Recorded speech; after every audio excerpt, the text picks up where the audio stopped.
Hey, I'm Kay. Welcome to Kay's Chit-Chat, where your quiet thoughts become stories and your stories might help someone else feel less alone. Chapter 1, The Proposal. David came home with his face all lit up. Elena heard the car pull into the driveway at 7:15, right on time like every Saturday night when he comes back from his parents' house. She was standing in the kitchen, wiping the counter with a blue cloth, her fingers still a little damp from washing vegetables earlier. The key turned in the lock with a click, and then the door opened, letting in the air from outside. The smell of fresh-cut grass from the neighbor's yard, and something else. Something almost like excitement you could touch. "Elena, come here and see. Should see." His voice came from the living room. She put down the cloth, dried her hands on her gray apron, and walked out. David was standing in the middle of the room, still wearing his jacket, his hair a little messy from the wind. His eyes were bright. Not the soft kind of bright when he looks at their two kids, and not the tired but warm look he has when he comes home from work. This was different. It was sharp, hot, and it wasn't meant for her.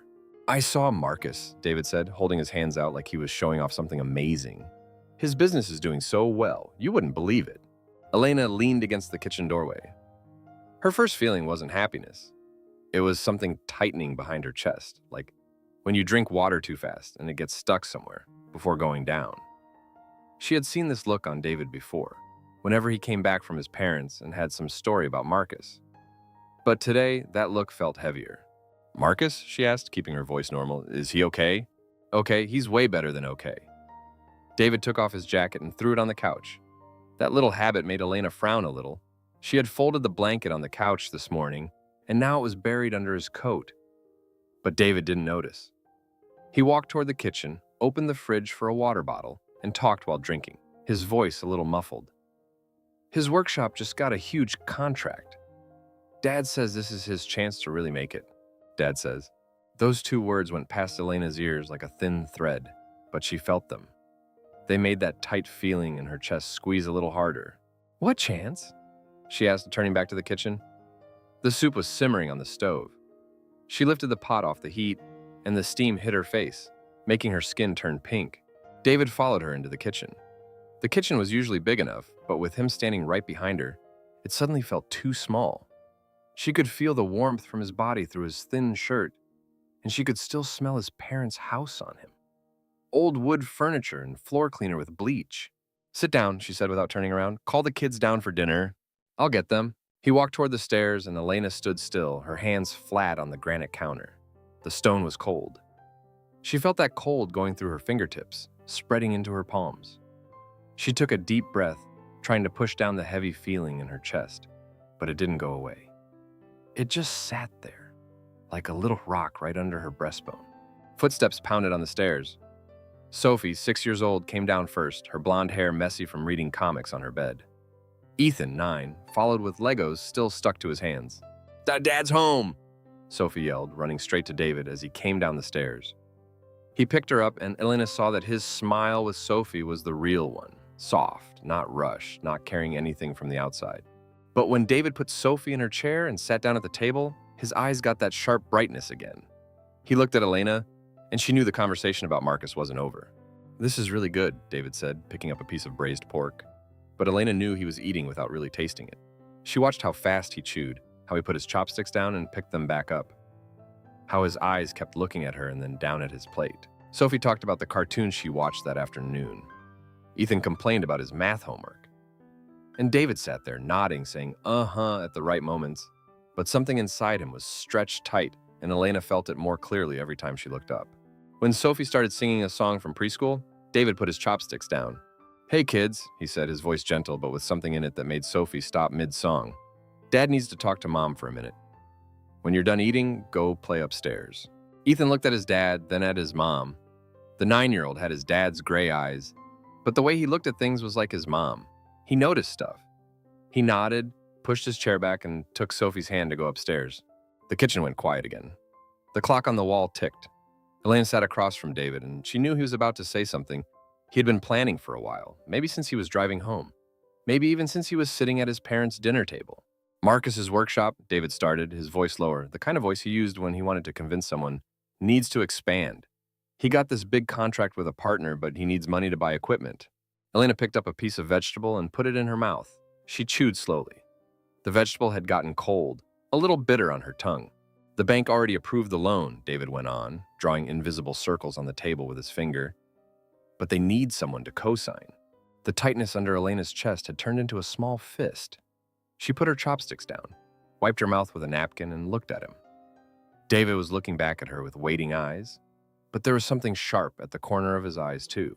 Something impatient he was trying to hide. "You want us to co-sign for Marcus?" she asked. Her voice wasn't high or low.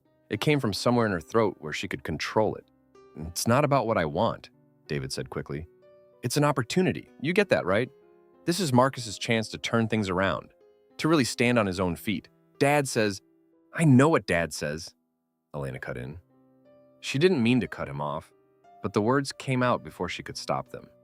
She saw David pause, just a tiny pause, in his shoulders, like she had touched something he didn't want anyone to touch. Silence. A few seconds. Long enough for Elena to hear the refrigerator running, the pipes murmuring somewhere in the walls. "What I mean," she said softer, "is that he's had a lot of chances already." David looked at her. In his eyes, something was changing. That excited brightness from before was slowly turning into something else. Not anger, but close to anger. Close to a disappointment he was trying to hide. "You don't think Marcus deserves it?" he asked. "That's not what I said. You said he's had lots of chances." David's voice got a little higher. "So you don't think he deserves another one?" Elena felt heat spreading from her chest up to her neck. She reached for her water glass and took a sip. The water was cool, but it didn't help the heat rising. "David," she said, putting the glass down, "do you remember last time? 3 years ago when Marcus opened that restaurant? That was different." "Different how?" "Same thing. Dad said it was his last chance. Same thing. The bank wanted a co-signer. Same thing." "Marcus has changed," David said. His voice got hard. "You don't see him now? He works 12 hours a day at the workshop. Linda says he's the first one there and the last one to leave." Elena knew Linda. Linda was Marcus's wife, the woman with eyes that always looked at the ground during family gatherings. Linda had told Elena once, when they were doing dishes after dinner at their father-in-law's house, that Marcus still got phone calls in the middle of the night, that people still called the workshop asking when your friend was going to pay them back. Linda had said those words in a small, fast voice, like she was scared someone might hear. And when Elena looked at her, she saw Linda's hands shaking in the soapy water. But Elena didn't bring that up, because she knew if she did, David would ask how she knew, and then she'd have to say Linda told her. And then David would say Linda was just Marcus's wife. She didn't understand everything. And after that, things would go in circles the way they always did. "I'm not saying Marcus hasn't changed," Elena said, choosing her words carefully. "I'm just saying we have our own things. We still owe money on the house. Ethan's going into the advanced program, tuition. You think I don't know that?" David stood up. His chair scraped against the floor. He walked to the window, stood looking out at the garden, but Elena knew he wasn't seeing anything. His hands were in his pockets, and she could see his shoulders tensing under his shirt. "I know," David said, his voice lower, but with a little shake at the end. "I know what my responsibilities are. To you, to the kids. I haven't forgotten." Elena sat still, and she felt every place where her body touched the chair, her back against the wood, her feet on the floor, her hands on her legs. She wanted to say so many things. She wanted to say that every time her father-in-law's family had a problem, David made it their problem. She wanted to say that Marcus was 35 years old, had a wife, had a workshop, but had never once stood up and taken responsibility for anything himself. She wanted to say that Arthur wasn't giving Marcus a chance. He was putting David in the middle, like he always did, like he had done for 30 years. But she didn't say it, because she knew if she said those things, David wouldn't hear her.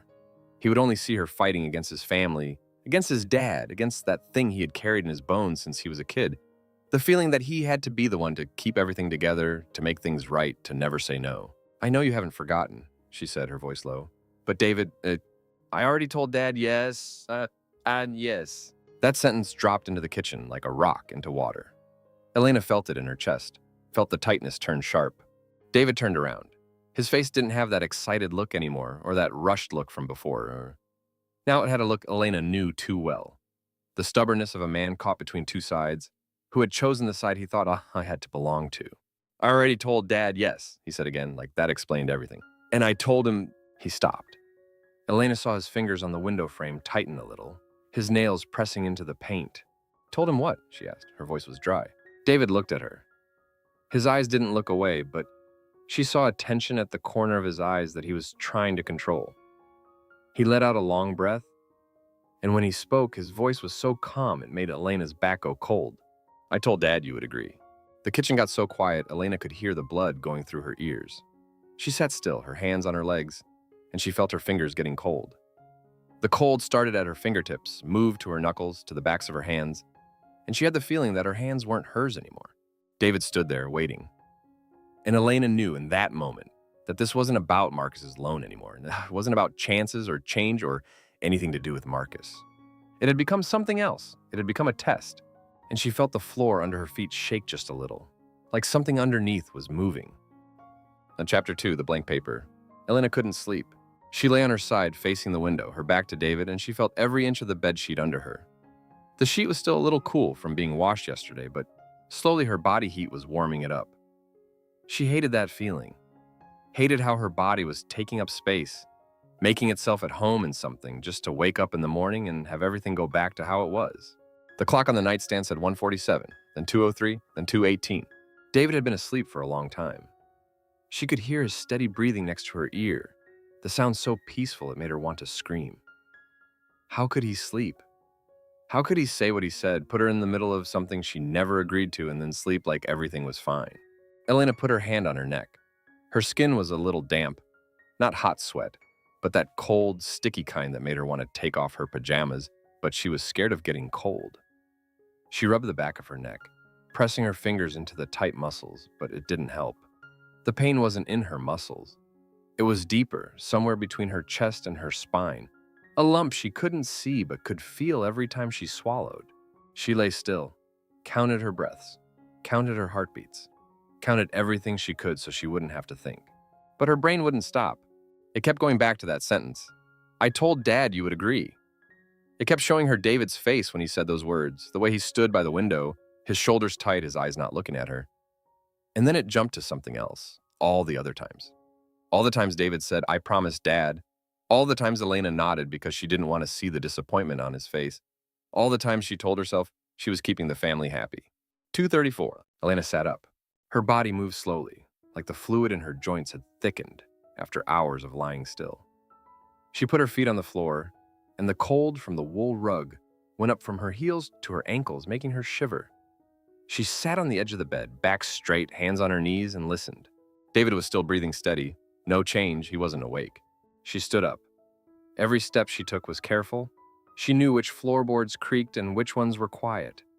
She had lived in this house for 7 years, and her body knew its sounds like it knew her own breathing.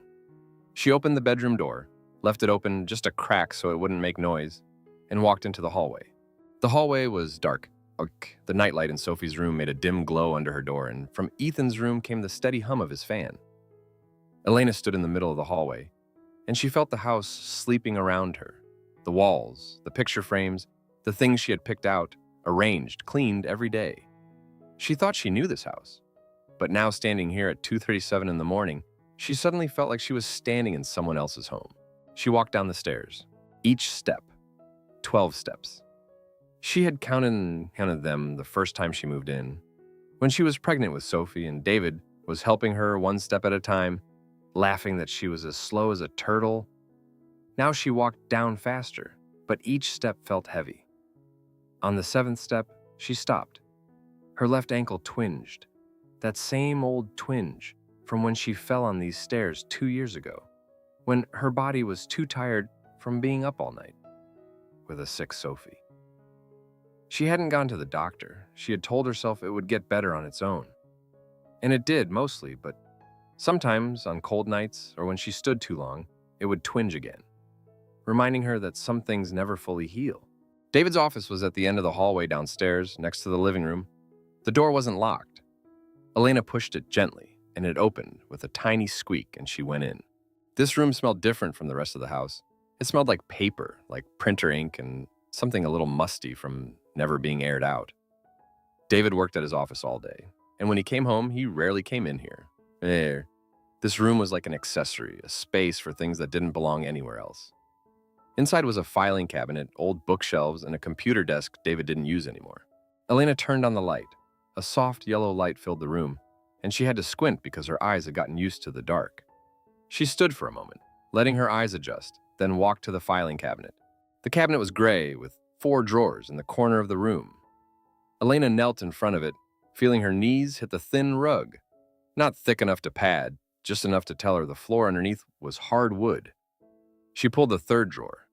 It stuck a little, had to pull harder, and when it opened, a puff of cold air hit her face. Files. Yellow, blue, brown. She looked at the labels. David's handwriting. Insurance. Tax 2019. Tax 2020. Her fingers went over each file, and she realized she was shaking. Not from cold, but a different kind of shake. Starting in her fingertips and going down her arms to her shoulders, making her want to close her hands into fists. She found it. A light yellow file, no label, just a line and pen. House. Elena took it out. She held the file in her hands, and she sat down on the floor, her back against the cabinet. The floor was cold. She felt it through her thin pajama pants, spreading from her hips up her back, and she didn't get up. She opened the file. Inside were papers, the purchase agreement, bank loan papers, signatures. Elena didn't look at the tiny print, the terms she had never read carefully. She flipped through quickly, skipping the pages covered in ink until she got to the last page, the page with the county stamp, the page with warranty deed in big letters at the top. Elena pulled it out, put it on her lap, and put her hands on the corners like she was scared it might fly away. She read the name of the person receiving the property. She read that name and she didn't see her name. David Michael Turner. That was it. No and Elena Turner. No and wife. Nothing to show that she was part of this paper. Just David's name, bold, black, clear as an answer to a question she had never thought to ask. Elena sat still. She felt the paper under her palms.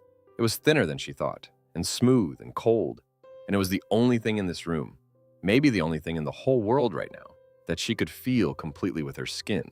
She looked for her name. It wasn't there. She looked at every word, every comma, like maybe it had been left out by mistake. Like maybe it was hiding between the lines, and if she looked hard enough, it would appear. But it didn't appear, because it had never been there. She remembered the day they bought this house. She remembered signing all those papers. David saying, sign here and here and here, and she had signed. She remembered her arm hurting after from writing her name so many times. She remembered the happiness of holding the keys, the warm feeling of walking into the empty house, the feeling that finally she had a place to belong. And now, sitting on the floor at nearly 3 a.m, Elena realized that feeling had never been real. It was just a feeling. And feelings don't put your name on a piece of paper. She put her hand to her face. Her skin was cold, and she felt her fingers getting wet. She didn't remember starting to cry. She couldn't hear herself crying either. It just came out silent, like something that had been held too long and couldn't be held anymore. She sat like that, not knowing how long. Maybe 5 minutes, maybe 20. She felt each tear go down her cheek, down her chin, and fall onto the paper in her lap. Blurred the corner of the page, and Elena quickly wiped it with her hand, like she was scared that if the paper got ruined, the only proof of this truth would disappear too. Then she looked at the paper again, and she saw clearly, more clearly than ever, that she was a guest in the house where she had lived for 7 years, cleaned every corner, picked out every curtain, given birth in the bed upstairs. A guest who was allowed to stay, allowed to take care of things, allowed to love, but never allowed to own. And now that guest was being asked to sign for a loan, to save Marcus's business, to keep David's promise to his dad, to do her duty as a son's wife. And her, what was she? Elena folded the paper, put it back in the file, and closed the drawer. Her hands were still shaking, but she didn't feel cold anymore. She felt something else. Something hot, dry, and it wasn't tears, it was deep in her stomach where she usually kept the feelings she didn't dare admit to, and now it was rising. She stood up. Her knees hurt from sitting on the hard floor, and she had to hold onto the cabinet to keep her balance. She turned off the light, left the office, and walked into the living room. Light from the living room window came in, pale blue moonlight through the curtains. Elena sat on the couch she had picked out, paid for, waited 3 weeks to get delivered, and took her phone from her pajama pocket. The screen lit up, 3:12. She opened her messages, found her sister's name, Clara, living in California, almost 4,000 miles away.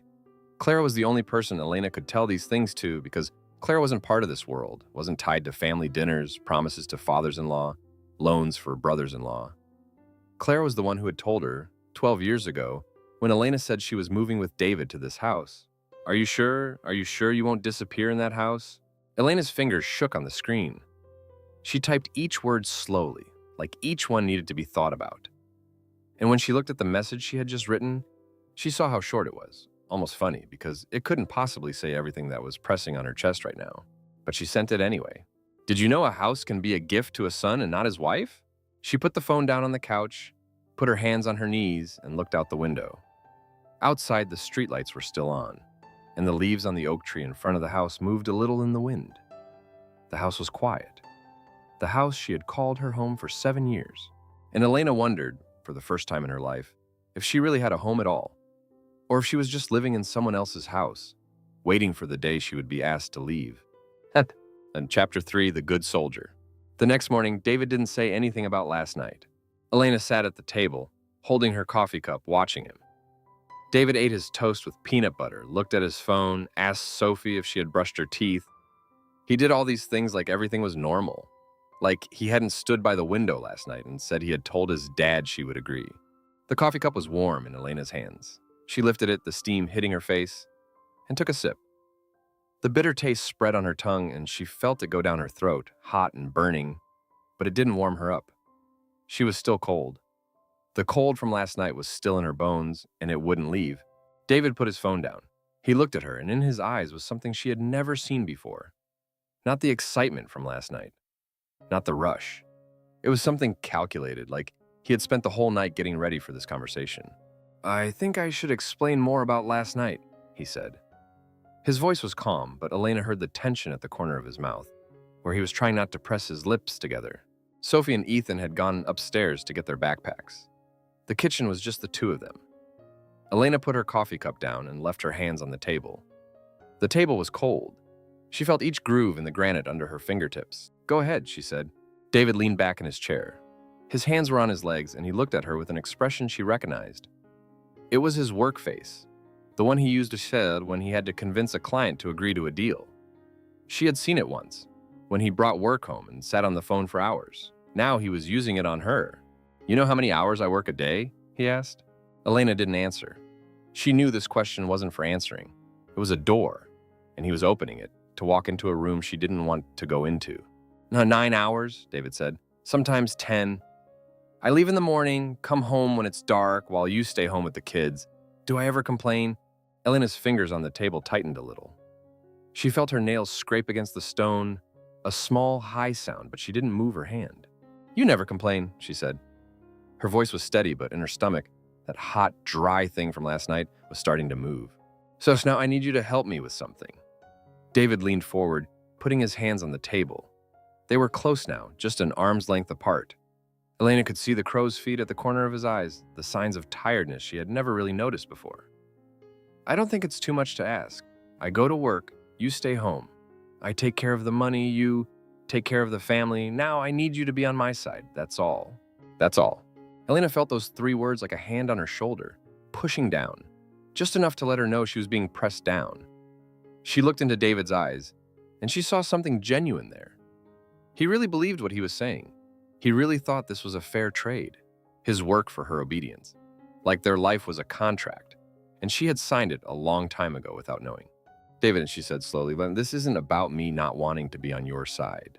Then be on my side, and his voice got a little higher. I don't get it. I'm talking to you. I'm explaining, and you still... He stopped. Elena saw his chest rise as he took a deep breath. He was holding back. She knew that because she had seen it many times before. The way his shoulders tightened, his teeth clenched, his hands flat on the table, like he was trying to keep them from hitting it. It's just a signature, David said, his voice lower. But she heard the shake at the end. 1 signature? Do you know how many signatures I've signed for this family? To get this house? To get that car? So you could stay home with the kids and not worry about money? Elena felt those words like a slap. Not on her face, but somewhere deeper, where she had always told herself that what she did for the family, the meals, the nights up with sick kids, the cleaning, the laundry, the school emails, the doctor appointments, the birthdays she remembered, all of that meant something. But now, sitting here, Listening to David, she realized that in his eyes, those things didn't count. Or maybe they did, but not the same as a signature. Are you saying I don't contribute? She asked. Her voice wasn't loud, but she felt it stretching like a string about to break. That's not what I'm saying, David said quickly. I'm just saying, everyone has a role. My role is to bring in money. Your role is to support me. And now I need that support. I don't think I should have to explain more than that. He stood up. His chair scraped on the floor, and he walked around behind his chair, standing there with his hands on the back of it. That movement made Elena think of someone standing behind a desk, someone in a higher position looking down. Think about the kid's future, David said. His voice was softer now, but that softness scared her more than the hardness. If Marcus's workshop grows, it's good for the whole family. Later, the kids will have something to fall back on, a family business. Don't you want that? Elena sat still. She looked at her hands on the table, and she saw they were closed. Not fists, but a closed shape. Her fingers curled into her palms, her nails pressing into her skin. She felt the pain in her palms, where her nails were making little marks, and she didn't open her hands. Family business. Something for the kids to fall back on. Those words were beautiful. They were covered in a thin layer of sugar, shiny, and David was holding them out to her like a gift. But Elena had lived long enough to know that gifts wrapped in pretty words usually cost a lot. She thought about the paper in the office, the paper with only David's name, and she thought about what he had just said. Family business? Something for the kids to fall back on. She wondered, in that story, where she stood. Was her name on any paper, or was she just the one who signed, who supported, who stood behind, who was never asked, just told? You already told Dad, yes, she said, repeating what he had said last night. This time she was the one saying it, and she tasted it in her mouth, bitter, like an unripe leaf. David looked at her. His eyes changed. The tension in his shoulders eased a little, and something like hope took its place. He thought she was understanding. He thought she was giving in. Yes, he said, his voice lighter. I told Dad, and I can't break my promise. You understand that, right? You know what that means to me. Elena understood. She understood very well. For David, a promise to his dad was a rope, and that rope had been around his neck since he was little. Whenever Arthur pulled, David came running. Not because of love, but because of fear. Fear of being cut off. Fear of being left. Fear of standing alone. And now he wanted to put that rope around her neck. I'll go to dinner at the family's, Elena said. She heard her voice come out, and it sounded far away, like it was coming from somewhere else, from someone else. We'll talk about this together. David's eyes lit up. He came around from behind the chair, went to her, and put his hand on her shoulder. His hand was warm. Elena felt that warmth through her thin sweater, and she wanted to pull away, but she didn't move. She sat still, letting his hand stay there, and she felt each of his fingers on her shoulder. Index, middle, ring, each one a point of contact. Each one like a little hook pulling her down. Thank you, David said. His voice was warm, gentle, the voice of the man she had loved 12 years ago. I knew you'd understand. You always understand. Elena said nothing. She sat still, feeling his hand on her shoulder, and she thought about last night. When she sat on the office floor with that paper in her lap, she thought about the tears that had fallen on that paper, and she thought about the message she had sent Clara at 3 a.m. Clara hadn't replied. Maybe she was asleep. Maybe she didn't know what to say. Maybe there was nothing to say. David took his hand away. He went back to the table, picked up his coffee cup, took a sip, and the smile on his face now was the real one. Relieved, relaxed, like a weight had been lifted. I'll call Dad, he said. Set up dinner for Saturday night. The whole family can eat together, sit down, talk. It'll be fine, Elena. Elena nodded. She felt herself nod, felt the muscles in her neck tighten and relax, and she wondered if anyone watching would see how heavy that nod was. David left the kitchen, went upstairs to get the kids. Elena sat alone, her cold coffee in front of her, and she looked at it. A thin film had formed on top, a little blue in the light. She reached out, touched the edge of the cup, and felt how cold it was. She thought about Saturday night, her father-in-law's house, the living room with all the pictures on the wall, all of them of the Turner family, not her mother-in-law who had died long ago, just the men with their gray eyes. Arthur sitting in his brown armchair, his hands on the armrests, watching. He was always watching, and when he watched, everyone knew they were being judged, measured, ranked. Elena had once thought that if she tried hard enough, she would be ranked as good enough. But now, sitting here with her cold coffee, she started to think maybe she was wrong. Maybe in that house there was no category for her at all.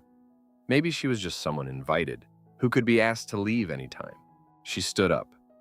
Her knees were a little weak, and she had to hold onto the table to steady herself. She took her coffee cup to the sink, poured out the rest, and when the water ran from the faucet, the steam fogged up the window in front of her. Elena watched the water wash the last drops of coffee down the drain, and she thought about what David had said.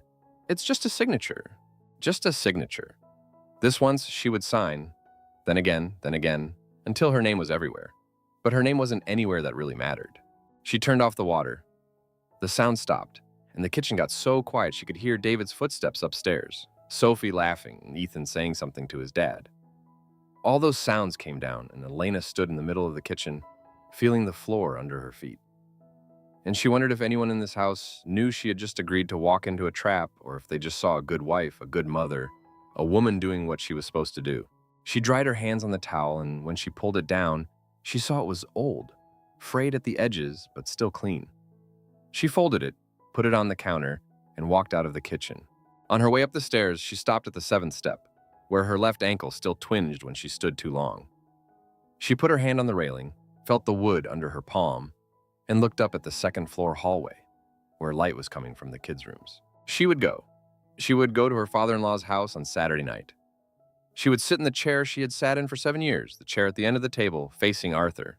She would look into his gray eyes, and she would listen to him talk about opportunity, about family, about what needed to be done. And this time, maybe, just maybe, she wouldn't say okay like she always did. But that was Saturday's problem. Now it was Monday morning, and Elena had 2 kids to take to school, a house to clean, and a heavy feeling in her chest that she didn't know where to put. She walked up the rest of the stairs, each step slow, and when she got to the hallway, she saw David standing at Sophie's door, holding her pink backpack, and he turned to look at her. He smiled, a soft, grateful smile. And Elena wondered in his eyes who she was, his wife, his children's mother, or just a signature waiting to be written. The general's table. Arthur's house sat at the end of a dead-end street, where old oak trees stood straight like soldiers on guard. Elena had been here hundreds of times, but every time the car turned into the driveway, she felt like she was entering a military zone. Everything was in its place. The lawn was neatly cut, the bushes trimmed into perfect shapes, and the White House with its matching windows on each side stared out like a face with no expression. David parked the car.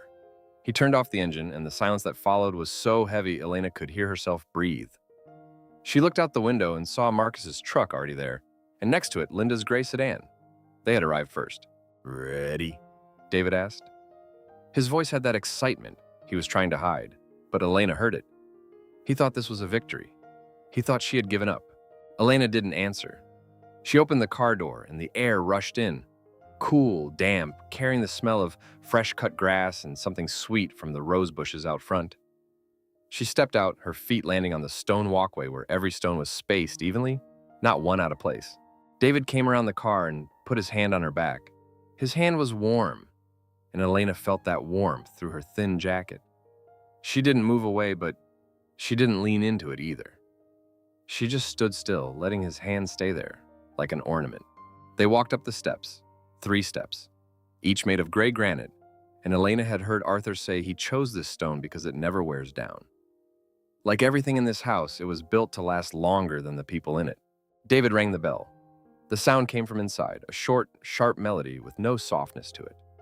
The door opened, and Helen, Arthur's wife, David's stepmother, stood there with a smile that had been practiced for years.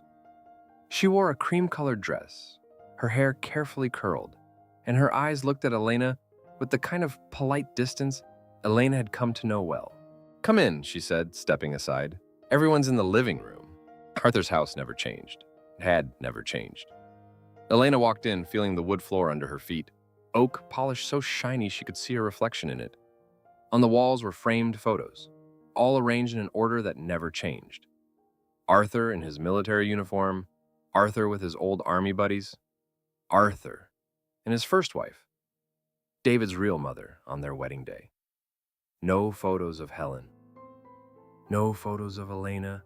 No photos of Sophie or Ethan. There was one photo of Marcus holding some trophy, placed in the center, and Elena wondered how long it had been there. They walked into the living room. Marcus was sitting on the sofa, one arm draped over the back, the other holding a glass of whiskey.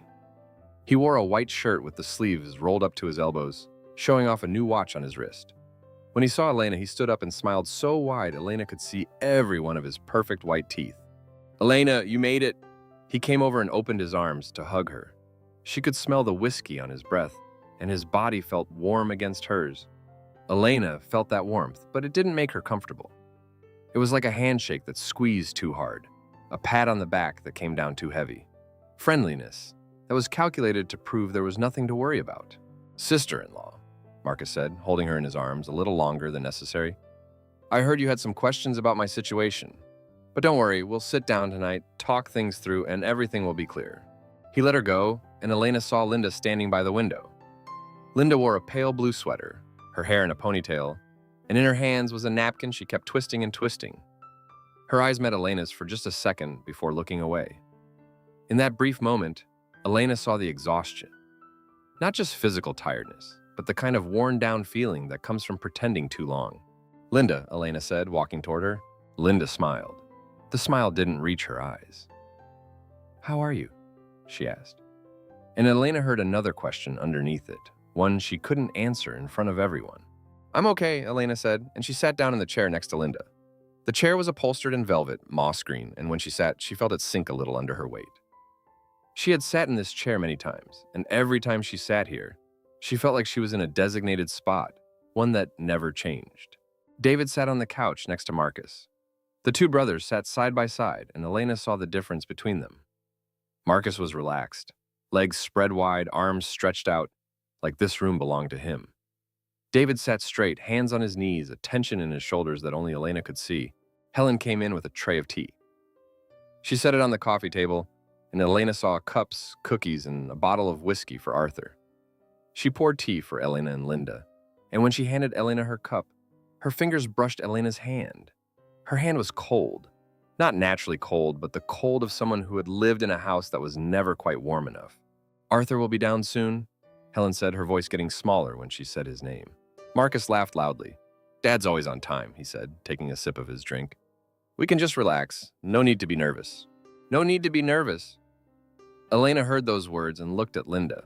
Linda was still twisting her napkin, little bits of paper coming off and falling onto her dress. She didn't pick them up. Arthur appeared at the top of the stairs at exactly 7 o'clock. Elena didn't need to look at her watch to know. She knew from his footsteps. Heavy, steady, spaced exactly the same. Coming down from upstairs, and everyone in the room stopped talking. Arthur walked in. He wore gray pants, a white shirt, and a black vest. Even though he had been retired for years, he dressed like he was about to go to a briefing. His hair was white, combed back, and his eyes, the same gray eyes David and Marcus had inherited, scanned the room like radar. He looked at David first, gave a short nod. Then he looked at Marcus, and Elena saw Marcus sit up a little straighter. His smile still there, but more careful now. He looked at Linda, just a quick glance, like she wasn't really there. And then he looked at Elena. It was the first time in 5 years Arthur had looked straight into her eyes. Elena felt that look like a cold blade against her skin. There was no curiosity in it, no interest, just judgment. A soldier looking at a map, figuring out where something unimportant was located. He didn't say anything. Turned away, walked to the armchair at the end of the room, the chair no one else dared sit in, and sat down. The whole room seemed to shrink when he sat. "Let's eat," he said. His voice was deep, flat, no emotion. It was an order. They moved to the dining room. The table was long, big enough for 8, but only 6 chairs were set. Arthur sat at one end, Helen at the other. David and Marcus sat on the sides, and Elena and Linda sat at the ends closest to Helen, farthest from Arthur. Elena looked at the table. White tablecloth, no wrinkles. White china, forks and knives arranged in the right order. Salad fork on the outside, knife and spoon on the right. Every glass perfectly aligned. Everything followed the rules. And Elena wondered if anyone in this room had ever dared put a spoon in the wrong place. Dinner began. Helen brought out the food. Roast beef, mashed potatoes, peas. Arthur cut his meat with knife and fork, each piece the same size, and chewed slowly, making no sound. Marcus talked the most. He told them about the workshop, the new contracts, the big client in Chicago he was about to sign. His voice was full of excitement, his hands drawing shapes in the air. And Elena watched him talk, an actor on a stage knowing his audience was listening. The workshop is running 2 shifts now, Marcus said, turning to Linda. Isn't that right, honey? Linda looked up. Her fingers were white on her knife and fork. Yeah, she said. 2 shifts. Linda works so hard, Marcus said, patting his wife's hand. The pat looked affectionate, but Elena saw how Linda paused, how she pulled her hand back in a way that seemed natural but was really pulling away. She's the best manager I've got. Elena looked at Linda, and she saw Linda put a piece of meat in her mouth. Her hand was shaking a little, and the meat almost fell off her fork. Dinner went on. When dessert came, apple pie, the kind Helen always made, Arthur put his knife and fork down. It wasn't a dramatic move, but the whole table went silent. He wiped his mouth with his napkin, folded it, and set it next to his plate. About the loan, he said. No introduction, no lead-up. Just those 3 words dropping into the middle of the table like a bomb. Marcus stopped chewing. David sat up straighter. Elena felt her stomach clench, and she put her spoon down. David talked to Elena, Arthur said, his eyes on David. Everything is agreed. It wasn't a question, it was a statement. Arthur didn't ask if everything was agreed. He said it was agreed, and Elena realized that in this house, once Arthur said something, it became true. Yes, Dad, David said. His voice was low, quick, like he wanted to end the subject as soon as possible. Arthur nodded. He looked at Marcus. You'll send the paperwork to David this week. The bank needs the signatures by Friday. I'll send it, Marcus said. He looked at Elena and smiled. Thanks, sis. I knew you'd understand. Elena sat still. She felt every sound around her. The clink of spoons on plates, Linda's breathing beside her, the clock ticking on the wall. And she felt something rising in her throat. A question she knew she shouldn't ask, but it kept rising. Impossible to hold back. What's the business plan? She asked. Her voice was small. It wasn't louder than a whisper, but in the silence of the room, it sounded like a scream. Everyone stopped moving. David looked at her, and she saw panic in his eyes that he was trying to hide. Marcus stopped smiling. Linda looked up, and for the first time all evening, Elena saw something in her eyes that wasn't exhaustion. Arthur didn't look at her. He kept looking at his pie plate, like she hadn't said anything at all. Marcus laughed. His smile wasn't as wide now. It was tighter, forced, like a mask starting to crack. Business plan? Marcus said, his voice still cheerful, but with something sharp at the corners of his mouth. You're funny, sis. I thought you just needed to sign, not become the CEO. He laughed louder, but no one laughed with him. David stared at his plate. Helen stood up and started clearing the dishes like she hadn't heard anything. Arthur put his hand on the table. An old hand, veins showing under thin skin, but still strong. He didn't say anything. He just looked at David. And Elena saw David's face turn red. Not embarrassed red, but a different kind of red, the red of someone being pulled between 2 forces, not knowing where to stand. What Elena means is, as David started, his voice unsure. I know what Elena means, Arthur cut in. His voice was still calm, but there was a coldness that made the whole room freeze. He stood up, pushed his chair back, and walked out of the dining room without another word. Marcus let out a long breath and looked at Elena with a mix of pity and annoyance. Listen, he said, his voice softer now. I know you mean well, but this... You don't need to worry. Everything's fine. You just need to sign. Just need to sign. There it was again. Elena felt it like a rope wrapping around her wrist, pulling tight.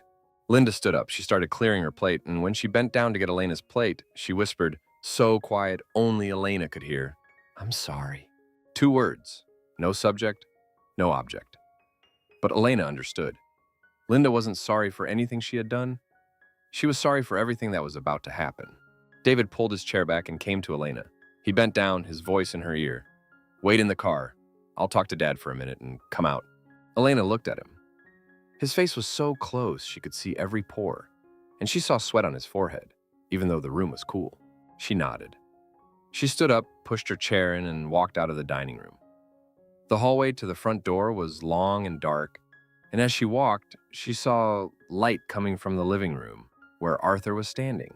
He stood with his back to her, hands in his pockets, and David came out of the dining room and walked toward him. Elena stopped at the corner of the hallway, where the shadows hid her. She meant to keep walking, but then she heard Arthur's voice. He wasn't loud, but in this quiet house, his voice carried to every corner. You need to teach your wife. Elena froze. She felt every cell in her body go still. She couldn't see David's face, but she saw his shoulders, the shoulders she had leaned on 1,000 nights, droop like a weight had been placed on them. I know, David said. His voice was so small she almost didn't hear it. Arthur turned. The light from the living room hit his face, and Elena saw his expression, not anger, not disappointment. It was certainty. The certainty of a man who had never been challenged and would never allow it to happen. "You need to teach your wife," he said again, slowly, like he was talking to someone who didn't understand English. "When I ask if something is agreed, I don't want to hear any questions from your wife." David didn't say anything. He just stood there, arms at his sides, and Elena saw him nod. A small nod, almost unconscious, like a reflex learned from childhood. Elena stood in the shadows, feeling her breath. It was shallow, fast, and she felt her heart beating not in her chest, but in her throat, in her temples, in her fingertips. She put her hand on the wall to steady herself and felt the cold paint under her palm. "Go outside," Arthur said. "Tell her everything is decided." David turned. He walked toward the hallway, and when he got closer, Elena saw his face in the dim light. It was pale, and there was something in his eyes. Not shame, not anger. It was emptiness. The emptiness of someone who had lost a fight before it even started. He saw her. He stopped. His lips moved like he wanted to say something, but no sound came out. Then he reached out and took her hand. His hand was cold. Not cold from the weather, but cold from fear. "Let's go home," he said. Elena let him hold her hand, and she followed him to the door. When they walked down the granite steps, she felt each one under her feet, and she thought about what Arthur had said. He didn't say, "You need to talk to your wife." He said, "Teach your wife." Like she was an untrained pet. Like she wasn't a person. David opened the car door for her. Elena got in, and when the door closed, she heard it shut. A heavy, final sound, like a prison door closing. David walked around the car and got in the driver's seat. He didn't start the engine right away. He sat there, hands on the steering wheel, and Elena saw his knuckles were white. "I'm sorry," he said. His voice was rough, like his throat was tight. "I didn't think Dad would say that." Elena didn't answer. She looked out the window at the White House with its matching windows, and she thought about the women who had lived in that house. David's real mother, who died when he was 12. Helen, who walked into this house 30 years ago and slowly disappeared inside it. Linda, who was sitting at the dinner table with shaking hands and a twisted napkin, and she wondered if she would be next. David started the car. They backed out of the driveway, and as they left the dead-end street, Elena looked in the rearview mirror. Arthur's house was getting smaller, its lit-up windows like eyes watching them go. And Elena knew that inside that house, Arthur was sitting in his armchair satisfied. He had won. He always won. But this time, there was something he didn't know. He didn't know that Elena had seen the paper in the office. He didn't know she had heard what he said to David, and he didn't know that in the dark hallway, with her hand on the cold wall, something inside her had changed. It wasn't courage, it wasn't rebellion, it was just a truth. Cold and clear as the paper she had held that night. She couldn't keep living like this. If she didn't do something, she would disappear, like David's mother, like Helen, like Linda, another woman swallowed up by this house. The car drove down the highway, streetlights flashing by like long streaks of light. And Elena sat still, hands on her legs, feeling every vibration of the car through her body. Beside her, David drove in silence, and Elena knew he was thinking about what Arthur said. And he was thinking about how to tell her she needed to sign. But this time, when he spoke, she wouldn't say yes. She didn't know what she would say, but she knew she wouldn't say yes. And just knowing that made her heart beat a little faster, her breath come a little deeper, her hands feel a little less cold. It wasn't victory, but it was a start. Drawing a line in the sand. When they got home, Elena opened her door before David could turn off the engine. She didn't wait for him to open it like he always did. She didn't wait for him to come around the car, put his hand on her back and lead her inside. She opened it herself, and the night air rushed in, cold, damp, carrying the smell of dead leaves from the backyard. She stepped out, closed the door, and walked straight into the house without looking back. Behind her, she heard David turn off the engine. The sound died, then his car door opened, then his footsteps on the concrete walkway. She didn't wait. She unlocked the front door with her own key, the key she always kept in her coat pocket, the same key David had, but now, for the first time, she wondered if it opened the same door or just the outside shell. She walked in. The house was dark and quiet. Sophie and Ethan had been asleep for hours, and she could hear Ethan's fan humming upstairs. She didn't turn on the lights. She stood in the dark living room, feeling the floorboards under her feet, the furniture around her, the couch she had picked out, the table she cleaned every day, the pictures of her kids on the shelf. She had lived in this house for 7 years. 7 years of cleaning, arranging, taking care. And her name had never been on any of the papers. David walked in. He turned on the light, and the yellow glow from the living room chandelier made Elena squint. David stood in the doorway, still wearing his jacket, and his face had an expression she had never seen before. Not the excitement from Saturday night, not the persuasion from that morning. It was confusion. The confusion of someone who had planned everything and now realized there was something he couldn't control. "What's wrong with you?" he asked. His voice wasn't loud, but there was something in it. Tension, annoyance being held back. Elena didn't answer right away. She took off her jacket, hung it on the hook by the door, and she did it slowly, on purpose. She felt the weight of the jacket leave her shoulders, felt the cooler air on her arms through her thin sweater. She turned around and looked at David. "I'm not signing," she said. Those 3 words dropped into the living room like a stone into still water. David stood still. He didn't move, didn't breathe for a long moment. Long enough for Elena to count her own heartbeats, 1, 2, 3, 4, before he reacted. "What did you say?" His voice was low, but Elena heard it shaking. "I'm not signing," she said again. Her voice was calm, and she surprised herself with how calm it was. Inside her chest, her heart was racing, but her voice came from somewhere else. Somewhere cold and clear, like water on a winter morning. David took off his jacket. His movements were fast, rough, and he almost threw it onto the couch. He walked toward her, and Elena felt the space between them getting smaller. She didn't step back. She stood still, her feet planted on the floor, and she looked straight into his eyes.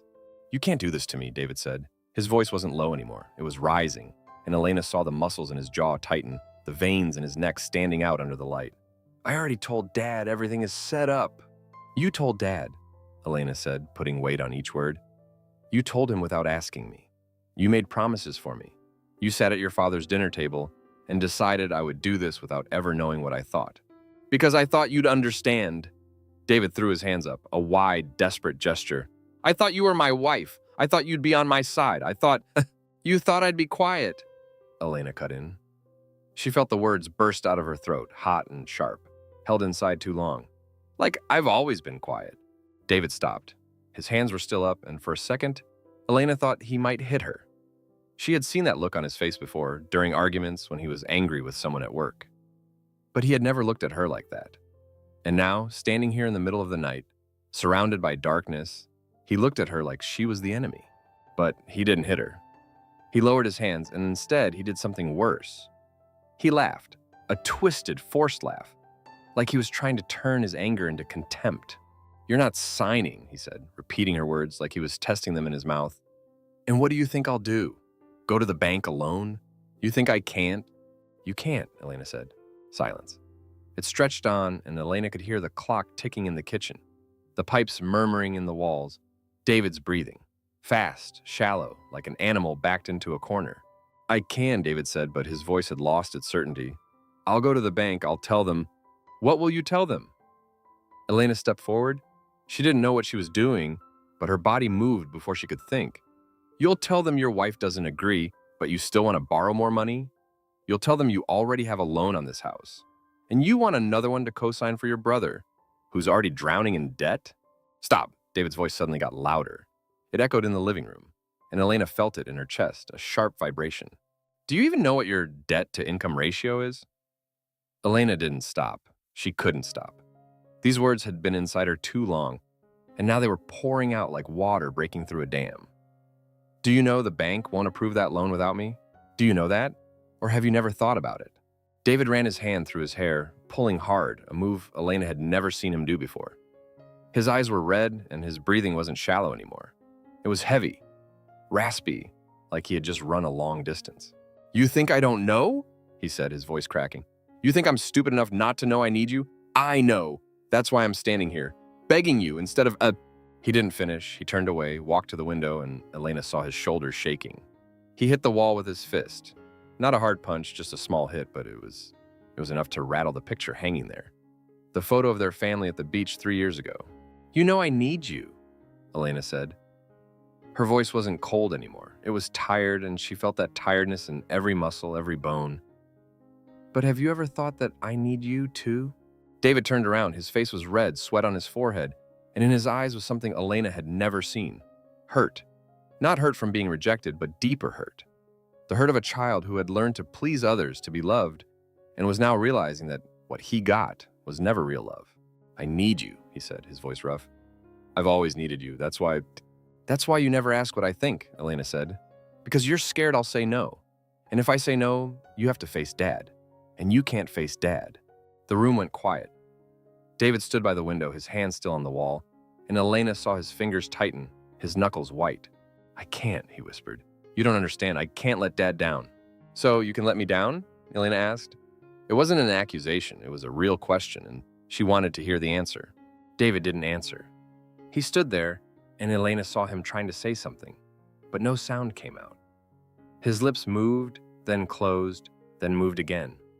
And in that moment, Elena saw the man she had loved for 12 years. Not the husband standing in front of her with anger and desperation, but the 12-year-old boy who had lost his mother, who had learned to survive by pleasing his cold father, who had carried the fear of being abandoned in his bones for 30 years. But pity isn't love. And Elena had learned that. Sitting on the office floor at 3 a.m, with a paper in her lap and tears blurring her husband's name, she walked to the small desk in the corner of the living room, the small desk where she paid bills and organized the kids' school schedules. She opened the drawer, and inside was a brown envelope. She had prepared it that afternoon after David left for work, when she sat alone in this house and decided that things were going to change. She opened the envelope, took out the paper inside, and laid it on the desk. David looked at the paper. He didn't come closer, but Elena saw his eyes widen, and she knew he recognized it. You found it, he said. His voice wasn't angry anymore, just surprise and something like shame. Monday night, Elena said, when I couldn't sleep. David put his hand to his face. He rubbed his forehead, and Elena saw his hand shaking.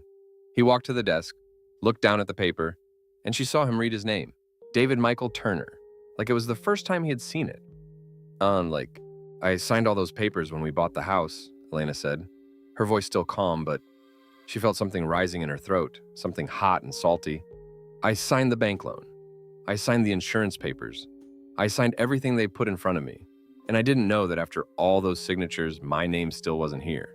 You knew, David said, but his voice was weak. I told you back then. The bank only needed one name. The bank only needed one name, Elena repeated, and that name was yours, not mine. She looked at the paper, then at her hands on the desk. Her fingers were long, thin, and she saw small calluses on the tips, the calluses of a homemaker, from cleaning, cooking, washing. Calluses that were never recorded on any piece of paper. I'll sign, she said. David looked up. His eyes were still red, but now there was hope in them, a small, shaky light. I'll sign, Elena said again, slowly, if you put my name on the house deed. Silence. It wasn't surprised silence. It wasn't angry silence. It was the silence of a machine stopping, of a system shutting down. David stood there, his hand still on his forehead, and Elena saw him stop breathing. He wasn't breathing, and his eyes weren't blinking, and she felt like he had frozen somewhere between her words and what they meant. You want... He started, then stopped.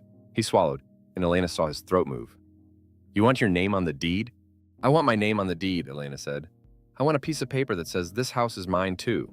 Not half, not part. I want my name there next to yours, like a wife, like a co-owner.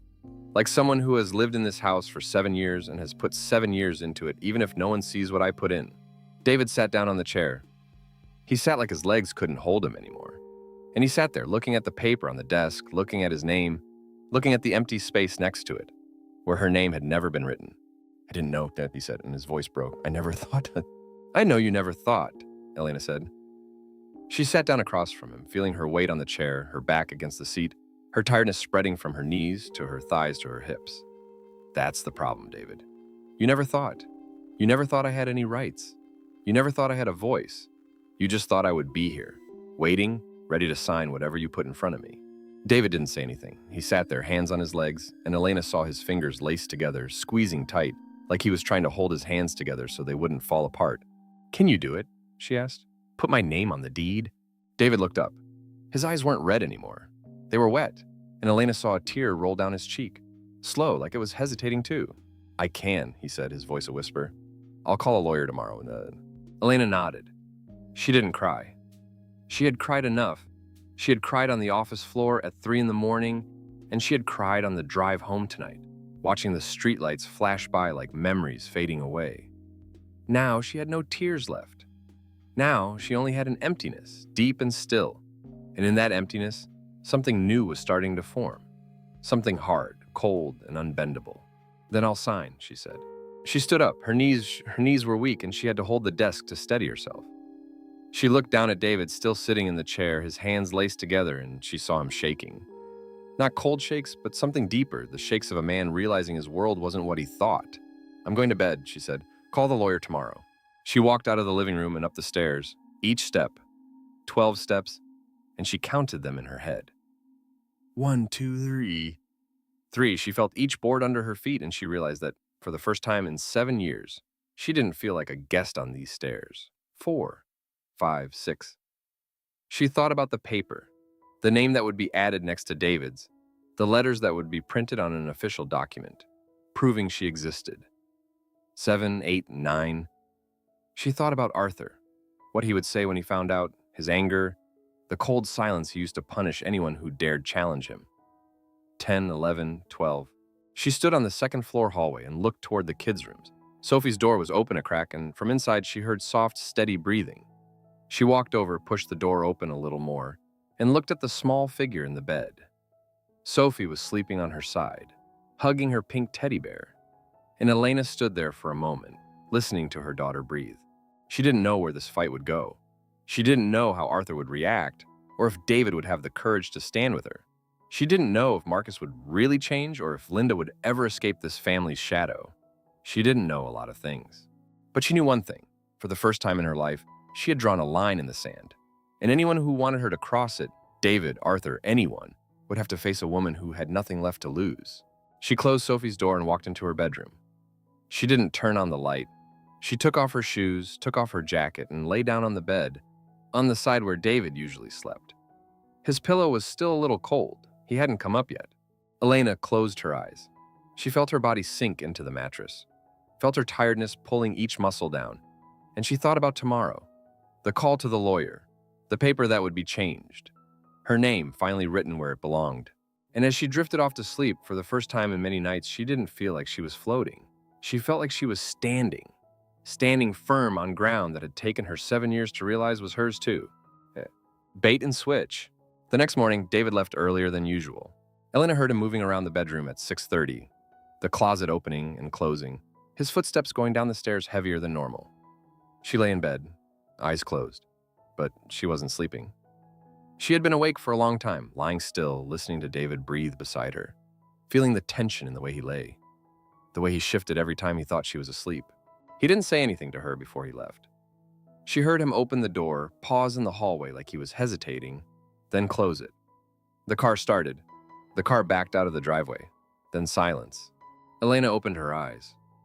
Light came through the window, pale gray from a cloudy day. She sat up, feeling her body. The dull ache in her lower back, the heaviness in her shoulders, the emptiness in her stomach. She hadn't eaten last night. She didn't remember if she had drunk any water either. She got up, walked to the bathroom, and when she looked in the mirror, she saw a woman with dark circles under her eyes and pale skin. She looked at those eyes and wondered if the woman in the mirror had the courage to do what needed to be done. She didn't have an answer, but she knew she had no other choice. And David came home at 3 in the afternoon. Elena was in the kitchen cutting vegetables for dinner. The knife was in her hand, and when she heard the car pull in, she didn't stop. She kept cutting, thin slices of carrot even, and she felt each cut of the knife under her palm. The door opened. Footsteps. David walked into the kitchen, and Elena looked up. His face was different. No more tension from last night, no more desperation. He looked tired, but there was something in his eyes, a small light, a relief he was trying to hide. "Sit down," he said. His voice was softer, and Elena heard a gentleness in it that was calculated. "I need to tell you something." Elena put the knife down. She dried her hands on a towel and sat down. She didn't ask David to sit. He sat across from her, and she saw him put his hands on the table, palms down, the way he sat when he wanted to look open. "I talked to Dad," David said. Elena didn't answer. She waited. Dad wasn't happy," David said, and Elena saw him choosing his words carefully, but he agreed. Elena's heart stopped for a beat. She felt it, the empty space in her chest, the short silence before her heart started again. "Dad agreed to put your name on the deed," David said. His voice was faster now, like he wanted to get it out before she could ask. "He said it was only fair. You've lived here 7 years. You're my wife. You have rights." Elena sat still. She heard every word David said, and she felt something wrong. It was too easy, too smooth. Arthur wasn't the kind of man to change his mind overnight. Arthur wasn't the kind of man to agree to something he called bold just because it was fair. But, she said. David looked at her. She saw a small flicker in his eyes, surprise, like he didn't think she would notice there was a but in this story somewhere. No but, he said, but his voice wasn't convincing. Dad just has one small condition for the paperwork. He wants you to sign the loan first, and then he'll do the deed paperwork. Elena felt those words like a cold hand on her neck. She looked into David's eyes and she saw that he knew. He knew it was a trap, and he was still sitting there, looking at her with soft eyes and a gentle voice, asking her to walk right into it. Sign first, she said slowly, then put my name on the deed. It's just procedure, David said quickly. Dad said the bank needs to move fast. They have a deadline. The house paperwork isn't urgent. It can be done later. When is later? David hesitated. Elena saw his fingers tighten on the table, his knuckles white. Dad said within a month, he said. Elena stood up. She didn't mean to, but her body stood before she could think. She walked to the window and stood there, looking out at the garden. The leaves on the oak tree were starting to change yellow and brown, and she thought about those leaves. They still hung on the tree, but they had been dead for a long time before they fell. I don't agree, she said. She heard David stand up. She heard his chair scrape, his footsteps come closer. Elena, listen, he said, standing behind her. She felt the warmth from his body, and she felt the desperation in his voice. Dad already gave in. That's the first time he's ever given in to anyone. Don't you see that's progress? Dad didn't give in, Elena said. She turned around and looked straight into his eyes. He's just buying time. I signed first, and he'll never put my name on the deed. I know that. You know that too. David's face went red, not angry red, but a different red, shame red, the red of being caught. Dad promised, he said, his voice small. He said he'd keep his word. How many promises has he kept? Elena asked. How many times did he promise Marcus this was his last chance? How many times did he promise Linda she'd have a say in the workshop? And where did those promises go? David didn't answer. He stood there, arms at his sides, and Elena saw him shaking. Not cold shakes, but something deeper, the shakes of a man standing between two worlds, not knowing which one he belonged to. I trust Dad, he said, his voice like a child's. I have to trust Dad. Elena looked at him, and she felt a pain somewhere in her chest. Not angry pain, not sad pain. It was the pain of realizing that the man she had loved for 12 years was still a 12-year-old boy, still waiting for his cold father to finally love him. You don't have to trust Dad, she said, her voice softer. You can trust yourself. David looked at her. His eyes were red, and Elena saw a tear run down his cheek. He didn't wipe it away. He let it stay there, and she watched it roll down to his chin, then fall to the floor. I don't know how, he whispered. Elena wanted to step forward. She wanted to hold him, tell him everything would be okay. Do what she had always done, smooth things over, be patient, wait. But she didn't. She stood still, and she let him stand there with tears on his face, because she knew if she stepped forward now, she would lose everything she had just gained. You'll figure it out, and she said, but I'm not signing first. If Dad wants to put my name on the deed, do it first. Then I'll sign whatever you want. David nodded, a small nod, weak, like a branch about to break. He turned and walked out of the kitchen, and Elena heard him go upstairs, each step slow and heavy. She stood alone in the kitchen, looking at the knife still on the cutting board, the carrot slices drying at the edges. She didn't want to cook anymore. She didn't want to do anything anymore. She just wanted to sit down and not think about anything. But she couldn't, because in her head something was ringing, a small alarm over and over, never stopping. There was something David wasn't telling her. Something was happening behind the scenes, and she couldn't see it. That night, Elena woke up at 2:15. She didn't know what woke her. Maybe a noise from downstairs, maybe a dream she couldn't remember. Maybe just her body, after days of tension, deciding it had slept enough. She lay still, listening.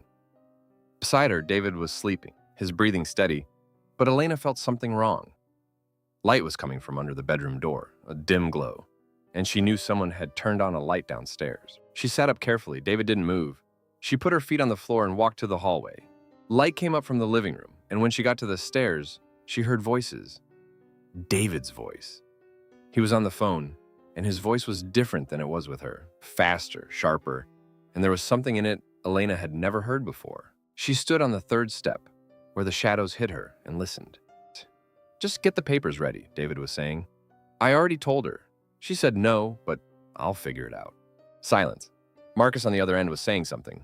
I know, David said, and in his voice was tiredness, defeat. But there's no other way. Without her signature, the bank won't approve. Silence again. Elena stood frozen, feeling her heartbeat in her ears. "I'll get her to sign," David said. His voice was more certain now, but not the certainty of someone with a plan. It was the certainty of someone trying to convince himself. "And then, we'll see what Dad wants to do."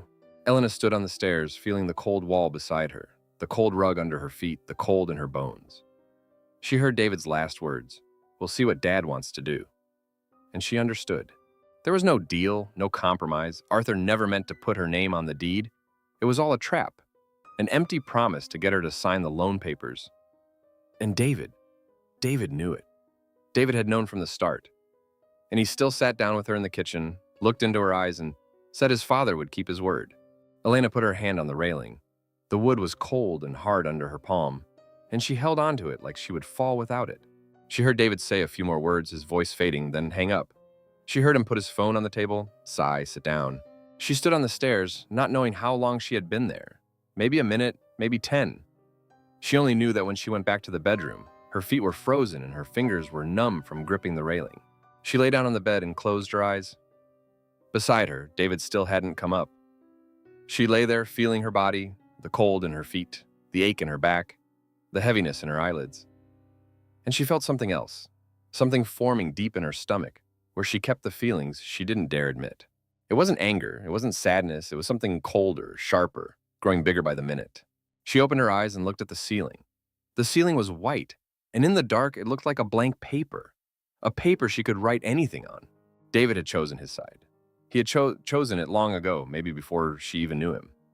He had chosen his father, chosen Marcus, chosen the shadow of a family he would never escape, and now he was asking her to walk into that shadow with him. But Elena had seen that shadow. She had seen it in Linda's eyes, in Helen's quiet footsteps, in the photos on Arthur's wall, photos of men and women fading in the background like shadows of shadows. She wouldn't become one of them. She didn't know what she would do. She didn't know how to escape the trap they were setting.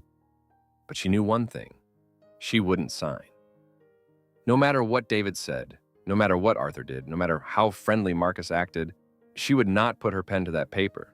And if they tried to force her, if they thought they could do to her what they did to Linda, to Helen, to all the women who walked into that house and never walked out, then they would see. They would see that Elena was not the woman who had sat silently on the 7th step of the stairs for 7 years. She closed her eyes, and for the first time in her life, she didn't pray for peace. She prayed for courage, and the courage to say no, the courage to stand firm, the courage to look into the eyes of the man she had loved and tell him she couldn't go where he was going. When she fell asleep, she heard David come up the stairs. His footsteps were slow, and when he came into the bedroom, she felt him stand in the doorway for a moment looking at her. She pretended to sleep. She heard him sigh, take off his shoes, lie down beside her. And in the darkness, Elena knew the real fight hadn't started yet. What had passed were just small battles, skirmishes at the border. The real fight, the fight where she would have to face Arthur, David, a whole system built over generations to keep women like her silent. That fight was still coming, but it was coming. And this time, Elena wouldn't run. Digging for truth. Wednesday morning, Elena woke up while David was still asleep. She lay still, eyes open, looking at the back of his neck. His neck was a little damp with sweat, his brown hair messy, his breath coming softly from his mouth, steady and even. She had once loved the back of his neck. She had put her hand there, felt his warmth under her palm, and thought it was the safest place in the world. Now she looked at the back of his neck and felt something different. Not hate, not anger. It was distance, a space opening between them, and she knew it would never close. She sat up carefully, left the bed, and went downstairs. In the kitchen, she made a cup of coffee and sat at the table, looking out the window. Outside, gray clouds were gathering, and the leaves on the oak tree were shaking in the wind. She thought about the phone call last night. David's words still echoed in her head. "We'll see what Dad wants to do." She put her coffee down and looked at her hands. These hands had cleaned this house, cooked the meals, held her children, and had never been recorded on any piece of paper. Now, these hands would do something different. She took out her phone and started searching. Marcus was proud of his workshop. He had a website, a Facebook page, and an Instagram account with shiny photos of machines, workers, and uniforms, products carefully packaged. Turner Manufacturing, quality built on tradition, the website read. Elena looked at the photos and saw what others didn't see.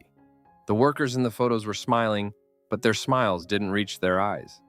There was one photo of Linda standing by a production line, holding a product, and Elena looked into Linda's eyes, the same eyes she had seen at dinner that night, the eyes of someone trying hard to look like everything was fine. Elena clicked on the reviews section on Facebook. Only 4 reviews, all 5 stars, and Elena looked at the names of the people who left them, all relatives. One was a distant cousin, 2 were Arthur's friends, and one was... Elena looked closer. One was Marcus himself, using his personal account. She scrolled down to the comments on posts. Most were general praise, but there was one comment from an account named Maria G that said, "When are you going to pay me?" That comment had been deleted, but Elena saw it in the notifications of a friend who had been tagged in the post. Maria G. Elena clicked the name and found a woman around 30 years old, living in a small town 15 minutes from Marcus's workshop.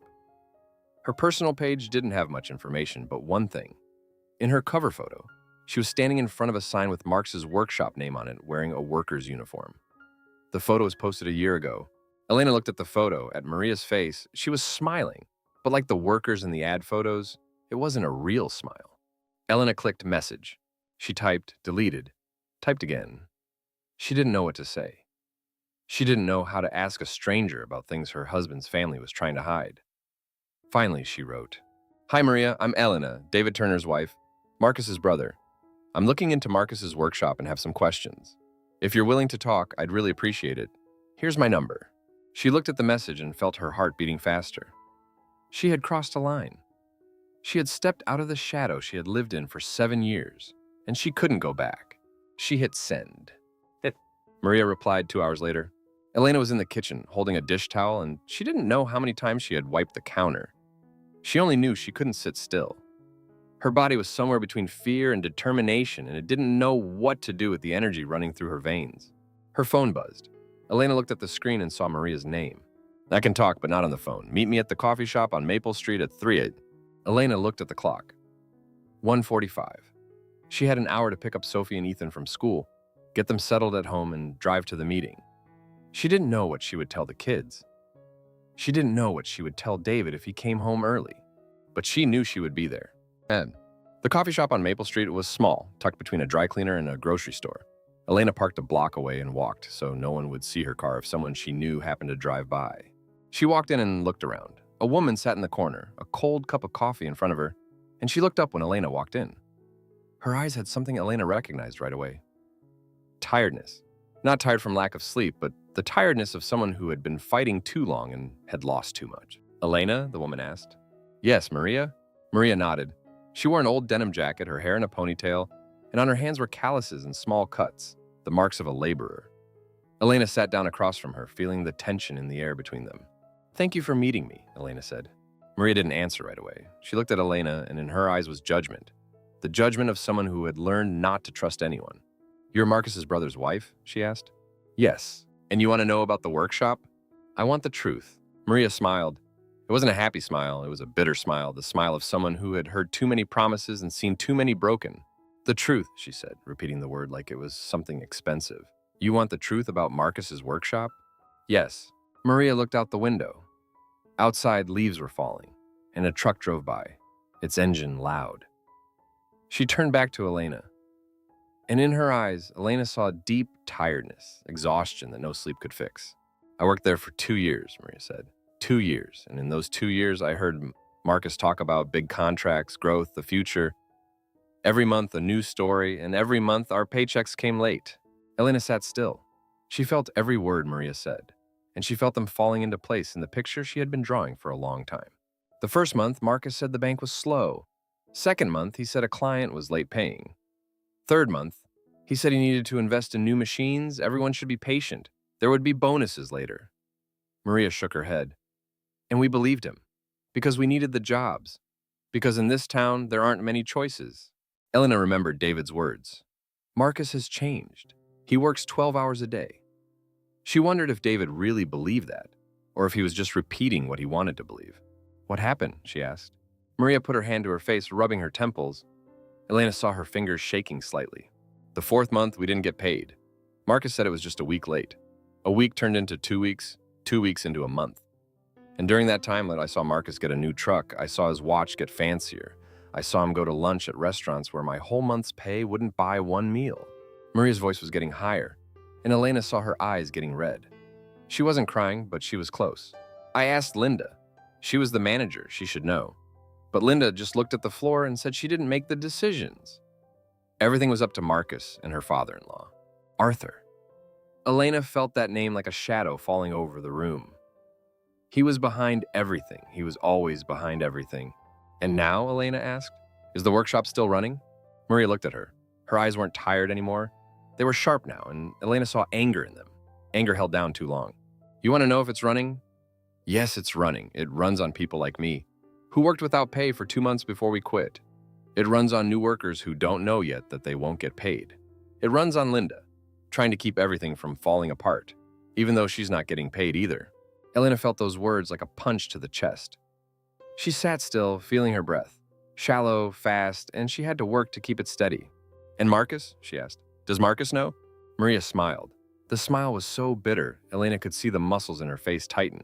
Marcus was the one who told us the company was struggling, that we needed to be patient, that this was the time to stick together. And while he was saying those things, he was still driving his new truck, still wearing his new watch, still taking clients to expensive restaurants to sign contracts. Maria stopped. She reached for her coffee cup, but it had been cold a long time and she put it down without drinking. I quit 3 months ago. I still haven't gotten my last 2 months of pay. Marcus says he'll pay, but I know now that he never will. Elena looked at Maria, at the calluses on her hands, the small scars from cuts that had healed but left marks. She looked at the old jacket, worn at the cuffs. She looked at the eyes that had seen too many promises broken. Why did you agree to meet me? Elena asked. Maria looked at her for a long time. In her eyes, Elena saw consideration, judgment. Then she spoke, her voice softer but more certain. Because there's a woman at the workshop named Linda. She's a good person. She tried to help us, even though she couldn't do much. And I see her eyes getting emptier every day. I don't know who you are, and I don't know what you want. But if you're family, and you're asking these questions, she paused like she was looking for words. Maybe something is changing, and I want to be on the side of that change. Elena nodded. She didn't know what to say. She didn't know how to thank this woman for giving her such an important piece of the puzzle. The big contracts, she said. Marcus talks about big contracts. Are they real? Maria shrugged. There are some contracts, but not enough to pay the debt. I heard Marcus owes money for materials, for rent, for wages, the whole thing. She held up her hands and made a gesture like knocking over a house of cards. The whole thing is a house of cards. One little wind and it all falls down. Elena sat still. In her head, the pieces were falling into place. Marcus didn't need money to expand.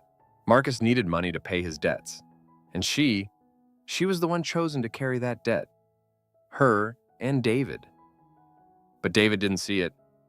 Or maybe he saw it, but he didn't want to believe. Thank you, Elena said. Her voice was rough and she felt the heaviness in her throat. Thank you for telling me. Maria looked at her, and for the first time in their conversation, she smiled. A small, tired smile, but with something warm in it. Be careful, she said, and that family. They don't like outsiders asking too many questions. Elena nodded. She stood up, feeling her knees a little weak. She put her hand on the table to steady herself and looked at Maria one last time. I'm not an outsider, she said. I'm David's wife, and I've been quiet too long. On the drive home, Elena drove slower than usual. Her hands were on the steering wheel, feeling every vibration of the car through her body. In her head, Maria's words echoed. The whole thing is a house of cards. She thought about David, about his eyes when he said Marcus had changed, about his voice on the phone last night, about what he was willing to do to keep his promise to his father. She thought about Linda, about her empty eyes, her shaking hands holding a napkin, her whispered, I'm sorry in the dark. She thought about Arthur, about his cold gray eyes, his flat voice like an order, the way he twisted everything to serve himself. And she thought about herself, about the woman who had sat on the office floor at 3 a.m. with a paper in her lap, about the woman who had said no for the first time in her life, about the woman who had driven to a coffee shop to meet a stranger, to find the truth her husband's family was hiding. She wasn't that woman anymore. Or rather, she was still that woman. But something new had woken up inside her, something hard and sharp, growing stronger every day. The car turned onto her street. Elena looked at her house, the house where her name had never been on any paper. and she felt something different. Not bitterness, not anger, it was clarity. Cold clarity, like winter water. She knew now. She knew the truth about Marcus's workshop. She knew Arthur's promises were bait. She knew David was being pulled between two worlds, and she knew he had chosen his father's world. And she knew one more thing, she would not let them pull her down too. She parked the car, turned off the engine, and sat for a moment. In front of her was the house, its windows dark, and she thought about what would happen when she walked in. David would be home in a few hours. He would ask what she did today, and she would have to decide, tell the truth or keep pretending. She opened the car door, stepped out, and the cold afternoon air hit her face. She closed the door and stood there for a moment, looking up at the gray sky. The clouds were coming in faster now, and she had the feeling that a storm was coming. But this time, she wouldn't hide inside. This time, she would stand outside, face it, and let it take away whatever needed to be taken. She walked up the steps. 3 steps like Arthur's house, but hers and David's. And she would fight to keep it, not with silence, but with the truth. The confrontation. Elena didn't drive home. She sat in the car, hands still on the wheel, looking through the windshield at her house. The windows were dark. The porch roof made long shadows on the lawn, and she felt like the house was waiting for her. But she couldn't go inside right now. If she went in, she'd sit down on the couch, stare at the wall, and start to doubt everything she'd just learned. She'd wonder if Maria was telling the truth, if she was overreacting, if she should wait one more day, one more piece of proof, one more something. She couldn't wait anymore. She took out her phone, opened her contacts, and found Linda's name. Her finger moved across the screen, and she felt every beat of her heart. Fast, strong, like a door slamming in her chest. She tapped the name, put the phone to her ear, and waited. 1 ring, 2 rings, 3. Hello? Linda's voice was small, a little rough, like she'd just woken up, even though it was 4 in the afternoon. Linda, it's Elena. Can I see you? Silence. Elena heard Linda breathing on the other end, shallow, fast, like she was trying to hide something. Now? Linda asked. Now isn't a good time. I know about the workshop, Elena said. She hadn't meant to say it so bluntly, but the words came out before she could stop them. I know about the unpaid wages. I know about Marcus. I need to talk to you. The silence stretched so long, Elena thought Linda had hung up. But then she heard a sigh, the sigh of someone who had held something too long and couldn't hold it anymore. I'm home, Linda said. Her voice was smaller now, almost a whisper.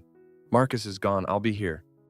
Linda and Marcus's house was in a different neighborhood, about 20 minutes from Elena's. It was a small house at the end of a dirt road with a wooden fence that was rotting at the posts. Elena had been here a few times before, but never alone. Other times, she always came with David, and they'd knock, walk in, and sit in the living room with Marcus, who always talked a lot and laughed loud. Now, Elena stood at the door by herself. She felt the wind from the field next door blow against her face, smelling of dry grass and damp earth. She knocked 3 times and waited. The door opened. Linda stood there in a gray sweater, worn at the cuffs, her hair loose, and on her face was an expression Elena had never seen before. It wasn't the tiredness she'd seen at dinner. It was fear. Fear that had become part of her body, like breathing, like a heartbeat. Come in, Linda said, stepping aside. Elena walked in. The house was darker than outside, and it took a moment for her eyes to adjust. The living room was small, the furniture old, and on the table was a pile of papers stacked on top of each other. Elena looked at those papers and saw bold type. Notice. Past due. Final notice. Linda saw her looking. She hurried to the table, scooped up the papers, and hid them in a drawer. Her hands were shaking, and Elena saw she couldn't hold tight. One paper fell to the floor, and Linda bent down to pick it up. Her movements rushed, almost panicked. Sit down, Linda said, pointing to the couch. Her voice tried to sound normal, but Elena heard it crack at the end. Elena sat. The couch was old, sinking under her weight, and she felt the springs inside pressing together. Linda sat on the chair across from her, put her hands on her knees, and laced her fingers together, squeezing so tight her knuckles went white. You know, Linda said, not a question, a statement. I know, Elena said. She took out her phone, opened the screenshots she'd saved from the workshop's Facebook page, the comments from former workers, what Maria had told her. She put the phone on the table between them. I talked to Maria. She worked at the workshop for 2 years. She said you and she didn't get paid for the last 2 months. Linda looked at the phone, but Elena didn't think she really saw it. Her eyes were blank, and her lips pressed together like she was trying to hold something in. Linda, Elena said, softer. I'm not here to blame you. I'm here because I'm David's wife and you're Marcus's wife. We're both women in this family, and I think it's time we told each other the truth." Linda looked up. Her eyes were red, and Elena saw tears gathering at the corners, but they wouldn't fall. "I don't know where to start," Linda whispered. "Start with the truth," Elena said. "Is Marcus gambling?" That question dropped into the room like a rock onto frozen water. Linda sat still, and Elena saw she wasn't breathing. She wasn't breathing, and her laced hands began to shake. A small, continuous shake like a leaf in the wind. Then Linda cried. Not loud, sobbing crying. It was a different kind of crying. The kind someone does when they've held it too long. When they've pushed it deep into their throat, their chest, their every cell, until they couldn't push it anymore. Linda leaned forward, covered her face with her hands, and the sobs came out between her fingers, choked and painful. 3 years, Linda said between sobs. I kept it for 3 years. I thought it would stop. I thought after that first time, after the first debt, it would stop, but it didn't. It never stopped. Elena sat still. She didn't move closer, didn't put her hand on Linda's shoulder. She knew that now. Touch wouldn't be comfort. It would be an interruption. And Linda needed to talk. She needed to let it out. The first time was 3 years ago, Linda said, wiping tears with the back of her hand. Marcus said he was just trying it once, just for fun. Then he lost. And to win it back, he borrowed. Then he lost again. She stopped, gasping, and Elena saw her chest heave like an animal backed into a corner. I went to his father. I thought he would help. And he did. He paid off Marcus's debt, but with the one condition. I had to be quiet, tell no one, especially not David. Arthur. Elena felt that name like a hand squeezing her throat. He knew. He knew from the start, and he chose to cover it up. What happened then? Elena asked. Linda put her hand to her face again, wiping the tears still coming. Her face was red now, her eyes swollen, but something in her eyes had changed. The tiredness was gone. It was release, painful release, but release. It didn't stop, Linda said. Marcus said he'd changed, but it only lasted a few months, then it started again. And every time, his father paid. And every time his father told me this was the last time, that if I told anyone, he'd cut Marcus off and Marcus would have nothing. She looked at Elena, and in her eyes was a desperation Elena had never seen in anyone. I thought if I kept quiet, everything would be okay. I thought if I kept the secret, Marcus would change. I thought if I did a good job at the workshop, if I worked 12, 14 hours a day, at least the workshop would survive. But, she didn't finish the sentence. She didn't need to. Elena understood. This loan, Elena said. It's not to expand the workshop. Linda shook her head, a small, weak shake like a branch in the wind. Marcus lost big. Very big. His debt now is more than all the other times put together, and his father doesn't have money left to pay. He used up his savings, borrowed from friends, mortgaged his house. He has nothing left. Elena sat still. She felt her body, the cold in her fingertips, the heaviness in her shoulders, the emptiness in her stomach. She thought about David, about his eyes when he said Marcus had changed. She thought about Arthur, about his cold gray eyes when he talked about opportunity. And she understood. This loan wasn't to save the workshop. It was to save Marcus. And not just Marcus. It was to save Arthur from shame. To save the family from the collapse of the wall they'd built with lies. And David, Elena asked, does David know? Linda looked at her. In her eyes, Elena saw pain. Not her own pain, but pain for someone else. I don't know, Linda said. His father told Marcus not to tell David. He said David wouldn't understand, that David would ruin everything, but... She hesitated. David is a good man. David loves you, loves the kids. I don't think he knows the truth.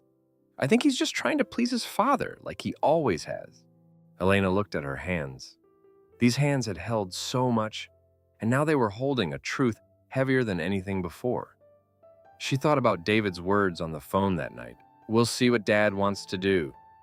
She didn't know if David knew the truth, but she knew one thing. He had chosen a side. And now she had to choose too. Thank you, Elena said, her voice rough. Thank you for telling me the truth. Linda looked at her, and for the first time in their conversation, Elena saw something different in her eyes. Not fear, not tiredness. It was surprise. The surprise of someone who had kept a secret too long and now realized that when she spoke it, she wasn't punished.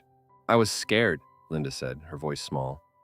I was scared that if I spoke, everything would fall apart. That Marcus would lose everything, that my kids would have no father, that... And Elena asked. Linda looked out the window. Outside, it was getting dark. and the tree shadows stretched long on the grass. She turned back to Elena, and in her eyes, Elena saw something new, a small light, weak but burning. Now, Linda said, I don't know, but I'm not scared anymore, or at least, I'm not scared alone. Elena reached out, and Linda took her hand. Linda's hand was cold and shaking, but she held tight. And Elena felt that shaking pass from Linda's hand to hers, and from her hand up her arm, to her shoulder, to her chest. She sat there, holding Linda's hand, and she felt the connection between them. Two women in this family, two women who had been quiet too long, now learning to speak. What do we do now? Linda asked. Elena didn't have an answer. She knew what she had to do. Tell David, face Arthur, stop the loan. But she also knew that if she did those things, everything would change. And not everyone was ready for that change. I'll tell David, she said, tonight. Linda nodded.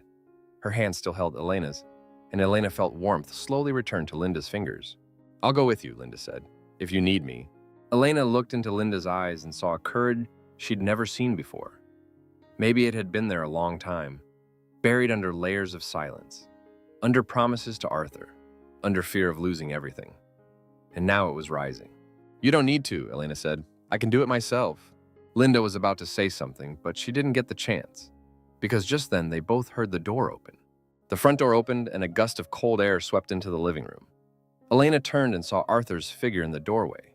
He wasn't wearing a coat, even though it was cold outside. He wore his white shirt and gray pants like he'd just come from some meeting. His gray eyes looked at the two women sitting on the couch, hands clasped, and Elena saw something change in his face. Not anger, not surprise, it was calculation. Cold, quick calculation, like an animal sizing up its prey. Linda, he said, his voice flat, not high or low. You have a visitor. Linda let go of Elena's hand. She stood up, and Elena saw her legs shake, but she stood straight. Dad, Linda said, her voice trying to stay calm, but Elena heard the shake at the end. Elena came to see me. Arthur looked at Elena, and this time, unlike at dinner, he didn't glance over her. He looked straight into her eyes, and Elena felt that look like a blade. But she didn't look away. She stood up and looked back at him. Elena, Arthur said. His voice was still flat, but there was something at the corner of his mouth. A small twitch, a tension he couldn't control. You came to see Linda without David? I came alone, Elena said. Arthur nodded. A slow nod. Like he was processing information. He walked into the room and Elena felt the space between them shrink. He went to the chair across from them but didn't sit down. He stood there, hands in his pockets, looking down at the two women like a general looking at a map. You came alone, he repeated, and you talked to Linda about what? Elena felt the question like a trap being set. He knew. He knew what they'd talked about. But he wanted her to say it, to speak the truth out loud, to be the first one to say it. And Elena realized this was the moment she had to choose. Stay quiet like she always had, or speak the truth, even though speaking it meant declaring war on this man. She looked into Arthur's eyes, gray, cold eyes that had controlled this family for years. Eyes that had made David afraid since he was a child. That had silenced Linda. That had made Helen disappear inside her own house. And now those eyes were looking at her, waiting. Elena took a deep breath.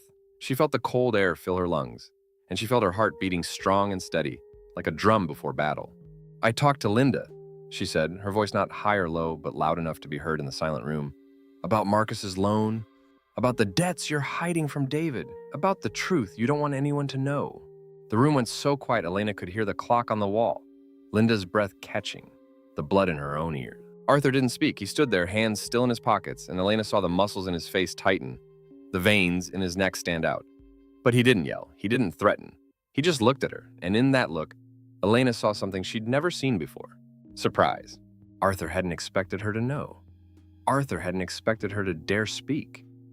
And in that brief moment, Elena realized that the most powerful man in this family, the man who controlled everyone with silence and fear, could be surprised. He looked at her a long time. Then he turned to Linda. Linda, he said, his voice still flat, but with something in it, coldness, a threat hidden under calm. Do you know what Elena is talking about? Linda stood up. Her legs shook, but she stood straight, and Elena saw her hands clenched, nails digging into her palms. I know, Linda said. Her voice was small, but didn't shake. And it's the truth. 3 words that changed everything. Arthur didn't speak. He stood there, and Elena saw him control his anger, push it deep inside, where he'd pushed every emotion his whole life. He turned back to Elena, and for the first time, Elena saw something in his eyes that wasn't coldness. It was hostility. Pure, uncovered hostility. "You should go home, Elena," he said. "And you should think carefully about what you're about to do. Because when you choose to speak about things you don't understand, you're not just affecting yourself. You're affecting David. You're affecting your children. You're affecting this family." A threat. Clear, cold, and coated with a thin layer of concern. Elena looked into his eyes and felt its weight, its pressure. He wanted her to be afraid. He wanted her to be quiet. He wanted her to go back to the safe shell of patience.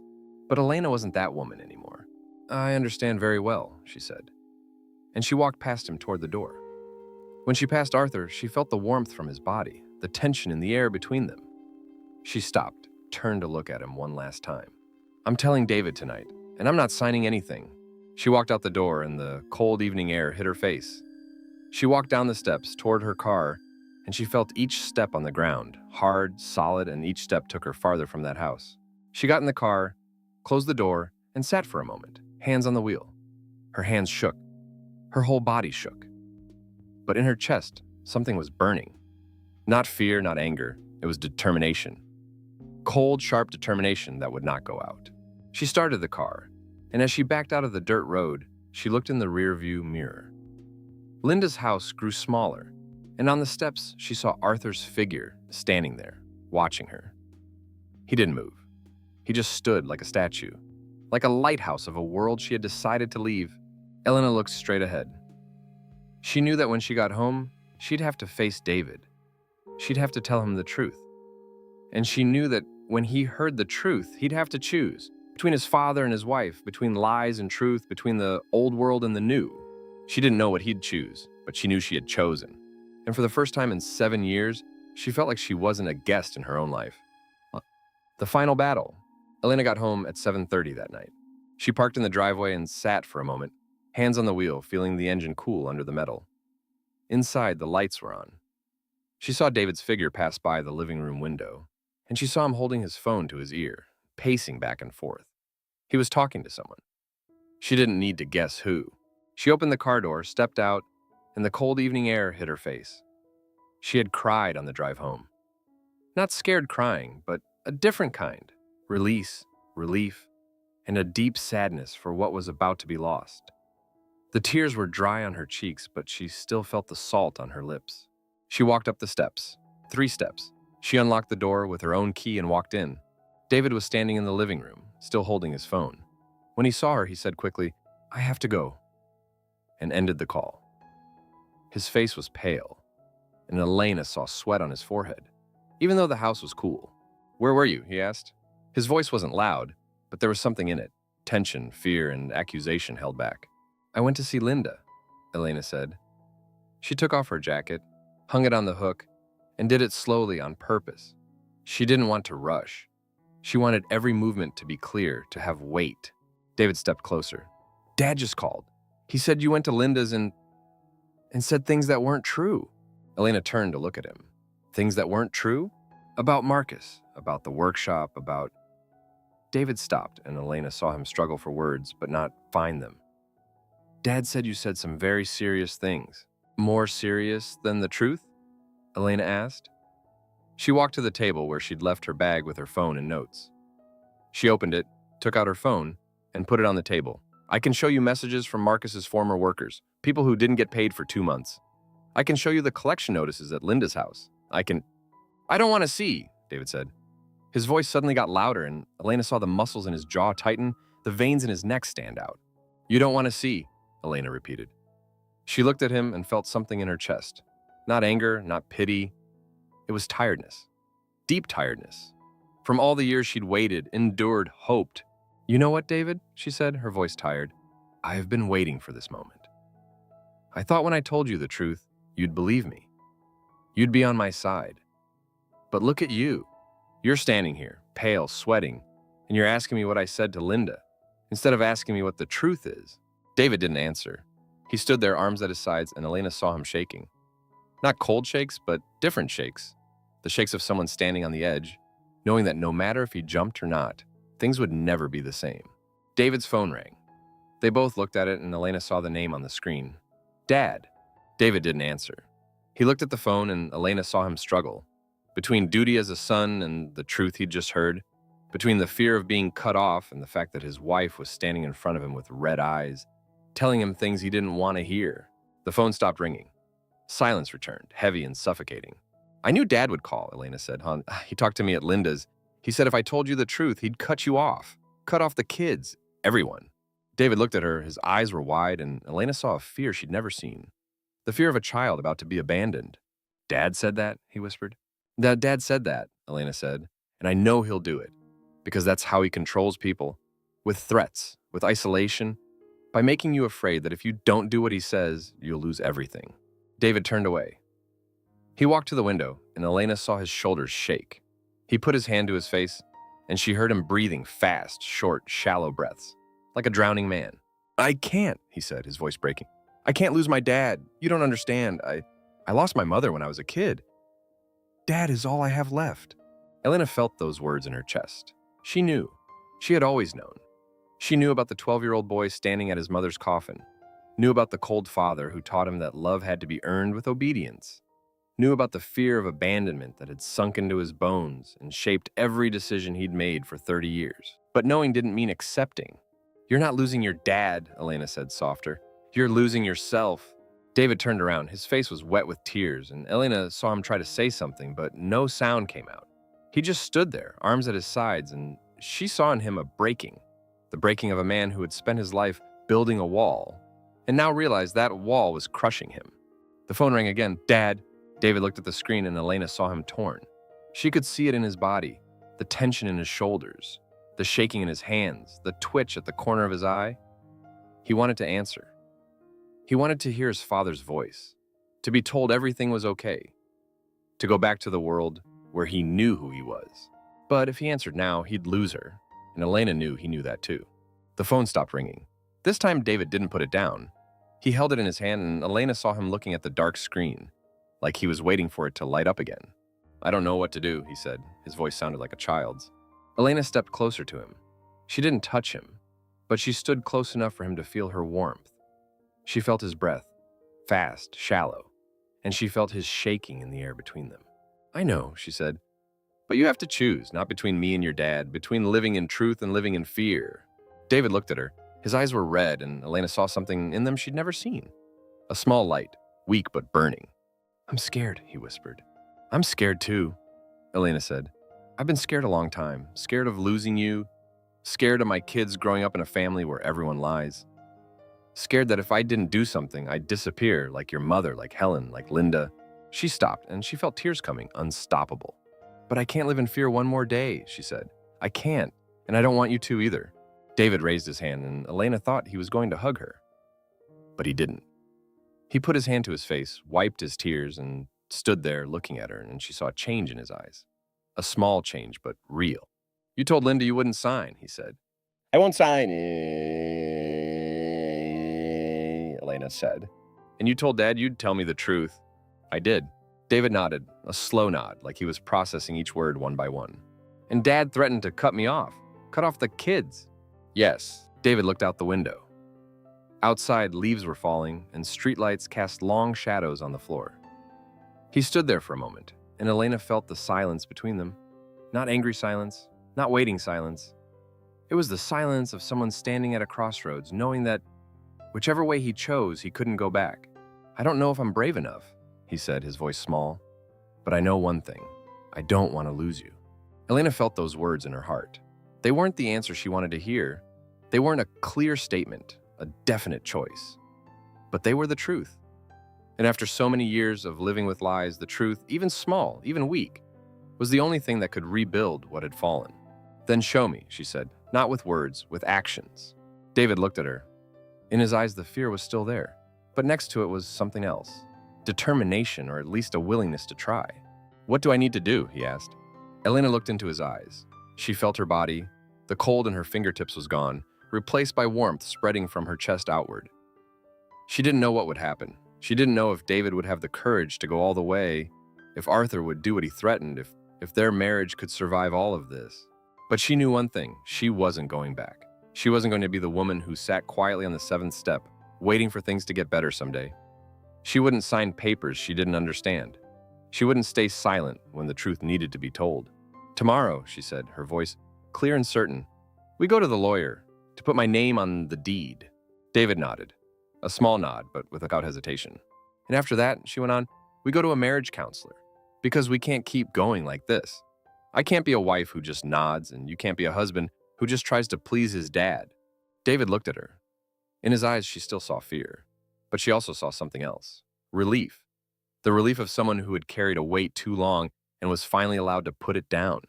"Or," Elena said, her voice smaller but no less certain, "you can go back inside, go back to your dad, stay with them."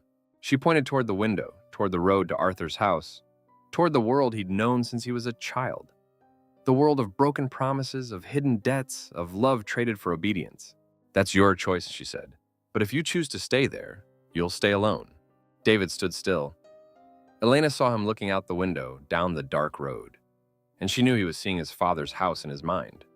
The matching windows, the brown armchair, the cold gray eyes always judging, always measuring, always demanding more than he could give. He turned back to her. His eyes were still red, but she saw something in them that had changed. The fear was still there, but it wasn't the only thing anymore. "I'm staying here," he said. His voice was rough but certain. "With you, with the kids." Elena felt those words like a door opening. Not a big door, not a sudden change, just a small crack, but through it, she saw a path. A long, bumpy path, full of unknowns, but it was their path. She didn't cry, she'd cried enough. Instead, she reached out and David took her hand. His hand was warm, and she felt the shaking in his fingers, but she also felt certainty, new, fragile, but real. They stood there, hand in hand, in the living room of the house, where her name had never been on any paper. And Elena knew the fight wasn't over. Arthur wouldn't give up easily, Marcus would keep pressuring. The debts were still there, and not everyone would welcome the truth. But they had started. They had chosen to stand together, not out of convenience, not out of duty, but out of something real. And that was the only thing that could build a real safety net. Not money, not promises, not control, but truth and the courage to live with it. "Tomorrow," David said, his voice still rough but stronger. "The lawyer, and then we'll figure it out," Elena said, step by step. David squeezed her hand. Not hard, but a light squeeze, like he was checking if she was really there. "I'm sorry," he said, his voice small, "for everything." Elena looked into his eyes. She saw regret, shame, and a fragile determination. She didn't know if that determination would be enough to carry them through what was coming. But she knew that without it, they had no chance. "I know," and she said, but sorry isn't enough. Action is what matters." David nodded. He didn't say anything more. But the way he stood, the way he looked at her, the way he didn't let go of her hand, all of it said what he couldn't say in words. Outside, the wind started to blow harder. Elena heard leaves rustling, branches scraping against the gutters, and she thought about Arthur, sitting in his brown armchair, phone in hand, waiting for a call from David that never came. He would be angry, he would threaten, he would do everything he could to keep control. But this time, he would fail. Because this time, he wasn't facing a silent woman. He was facing a woman who had found her voice, and a husband who was learning to listen. Elena looked out the window, toward the road to Arthur's house, and she felt something in her chest. Not fear, not anger. It was calm. Cold, clear calm. Like water on an autumn morning. She didn't know what the future held. She didn't know if their marriage could be healed, if David would be strong enough to stand when Arthur attacked, if she could forgive what had passed. But she knew one thing. She had drawn a line in the sand. And anyone who wanted her to cross it, Arthur, Marcus, anyone, would have to face a woman who had nothing left to lose. And that was the most powerful thing she could have. She turned back to David. He was still looking at her. And in his eyes, she saw a question. "Can we get through this?" She didn't answer with words. She just stood there, holding his hand, and let the silence answer for her. The silence of two people who had walked through darkness together and were beginning to see light in the distance. A weak, fragile light, but real. And that was enough, at least for tonight. A new foundation. 3 months later, Elena stood at the living room window, coffee cup in hand, looking out at the front garden. Outside, the first snow of winter was falling. Light, slow, quietly covering the bare branches with a thin white layer. She had lived in this house for 7 years, but she had never seen snow fall like this. Before, when she looked out the window, she only saw things that needed doing. Leaves to rake, bushes to trim, windows to clean. Now she saw the snow. Just the snow, and it was beautiful. In her hand, the coffee cup was warm. She felt the warmth from the cup spread into her palm, up her fingers, and she realized she wasn't cold anymore. She had been cold for 7 years, and she hadn't known it. She thought that was normal. She thought everyone was cold. But now, standing here with her coffee and the snow outside the window, she felt warmth. Warmth coming from inside. Behind her, on the table, was a brown envelope. She had opened it that morning, and the papers inside were now laid out neatly on the table. Elena turned to the last page and looked at her name, Elena Marie Turner, printed right next to David's. Black letters, clear and undeniable. She reached out and touched the paper, feeling its smooth surface under her fingertips. This time, when she touched the paper, her name was there. It had never been there before. Now it was. She heard footsteps on the stairs. David came down, his hair still damp from the shower, a gray briefcase in his hand. He saw her standing at the window and paused for a moment, like he wanted to remember this. "You're up early," he said. "I couldn't sleep," she said, but not the kind of couldn't sleep from before. The nights she'd lie staring at the ceiling, listening to him breathe, feeling the weight on her chest. This time she woke up because she wanted to see the snowfall. David went into the kitchen and Elena heard him make coffee, a spoon stirring in a cup, the fridge opening for milk. Ordinary sounds, the sounds of an ordinary morning. But nothing was ordinary, everything was new. He came out, coffee cup in hand, and stood beside her at the window. She felt the warmth from his body, and she felt the silence between them. Not the silence of things unsaid, but the silence of two people learning to be together without needing to fill the space. "I have an appointment with the counselor this afternoon," David said, his voice light. "I know. I'm a little nervous." Elena turned to look at him. His face wasn't pale like it used to be. His skin had color again, and the dark circles under his eyes had faded. But she still saw tension at the corners of his eyes, in the way he pressed his lips together when he thought about something. "What are you nervous about?" she asked. David looked out the window. The snow was still falling, and a small bird sat on a branch, swaying in the wind. "I'm scared I won't change," he said. "That after all these sessions, I'll still be the same man. The man who couldn't say no to his father." Elena put her coffee cup on the windowsill. She reached out and took his hand. His hand was warm, and she felt his heartbeat through his fingers, a little faster than usual. "You've already changed," she said. "Don't you see?" David didn't answer. He looked down at their joined hands, and Elena saw him trying to believe what she said. "You said no to your dad," she said. "You said you wouldn't come to Christmas dinner if Marcus still hadn't paid his workers. You said you wouldn't let your dad call the kids if he was still threatening them. Isn't that change?" David squeezed her hand, a light squeeze, but on purpose. "I'm still scared," he said. "I'm scared too," Elena said. "But scared doesn't mean we don't do it." David turned to look at her. In his eyes, the fear was still there, but next to it was something else. A small light, weak, but growing. Hope. She recognized it because she had it too. "Thank you," he said. "For what?" "For not giving up, for waiting for me." Elena looked into his eyes and felt something in her chest. Not the heaviness of before, but a lightness, an opening. She didn't know if they could get through everything. She didn't know if their marriage could heal completely. But she knew they were trying, and that was enough. "I didn't wait for you," she said. "I waited for us."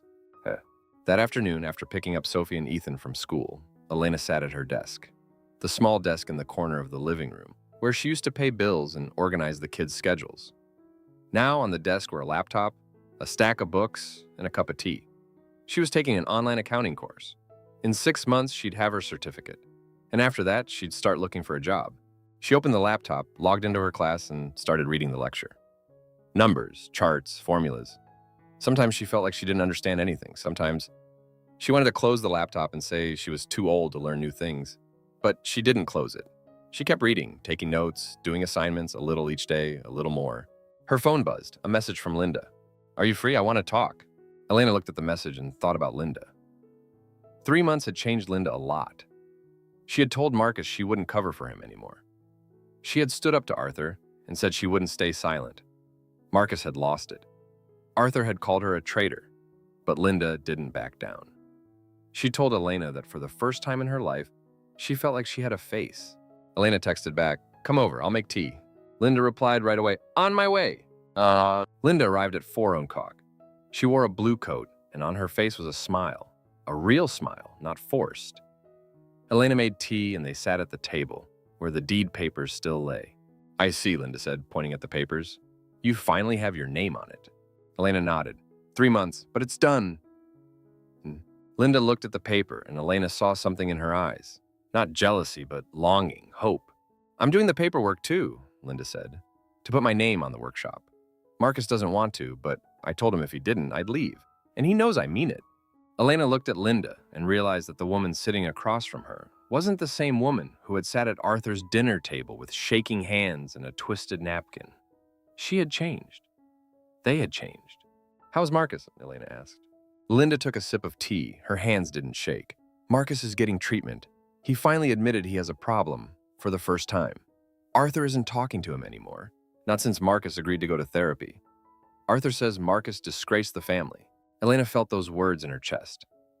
Arthur was still the same, still using silence and cutting people off to punish anyone who didn't obey. But this time, it wasn't working. Marcus was still in treatment. Linda was still standing. And David was learning to live without needing his father's approval. Are you okay? Elena asked. Linda looked out the window. Snow was still falling, and the streetlights were coming on, making golden circles on the white ground. I don't know, Linda said, but I'm better than before. A lot better. The two women sat there drinking tea, and Elena felt the silence between them. A silence not heavy, not suffocating. It was the silence of two people who had walked through darkness together and were now sitting on the other side, looking back. That night, after Linda left, after putting Sophie and Ethan to bed, after reading them a story and kissing them goodnight, Elena stood at the living room window again. Outside, the snow had stopped.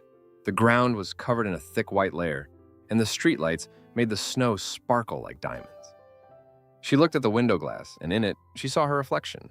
A woman with long brown hair, open eyes, and a smile on her lips. A small smile, not a smile of satisfaction or victory. It was a smile of relief, of peace, of someone who had found her way. She looked at the woman in the reflection, and she realized she hadn't seen this woman in a very long time. Maybe she had never seen her. Maybe this woman had only been born in the past 3 months, in the conversations with Linda, in David's therapy sessions, in the nights she spent studying while the house slept, in the times she said no without hesitating. Behind her, she heard David come down the stairs. He came to stand beside her, and he looked at the window glass, where the two of them stood reflected. What are you looking at? He asked. I'm looking at my house, she said. David was quiet for a moment. Then he reached out and put his hand on her shoulder, and his hand was warm. And Elena felt that warmth through her sweater, spreading into her skin, into her bones, into a deep place she had thought would always be cold. Our house, he said. Elena looked at the window glass. She saw herself, saw David, saw the room behind them with the furniture she had chosen, arranged, cleaned. And for the first time in 7 years, she didn't feel like a guest. She felt like she belonged here. Not because her name was written on a piece of paper, but because she had chosen to stay. And she had chosen to fight for it. She smiled. The smile wasn't an ending, it was a beginning. The beginning of a life where she didn't have to pretend, didn't have to endure, didn't have to be afraid. A life where she could stand at the window, watch snow fall, and feel warm. David squeezed her shoulder gently.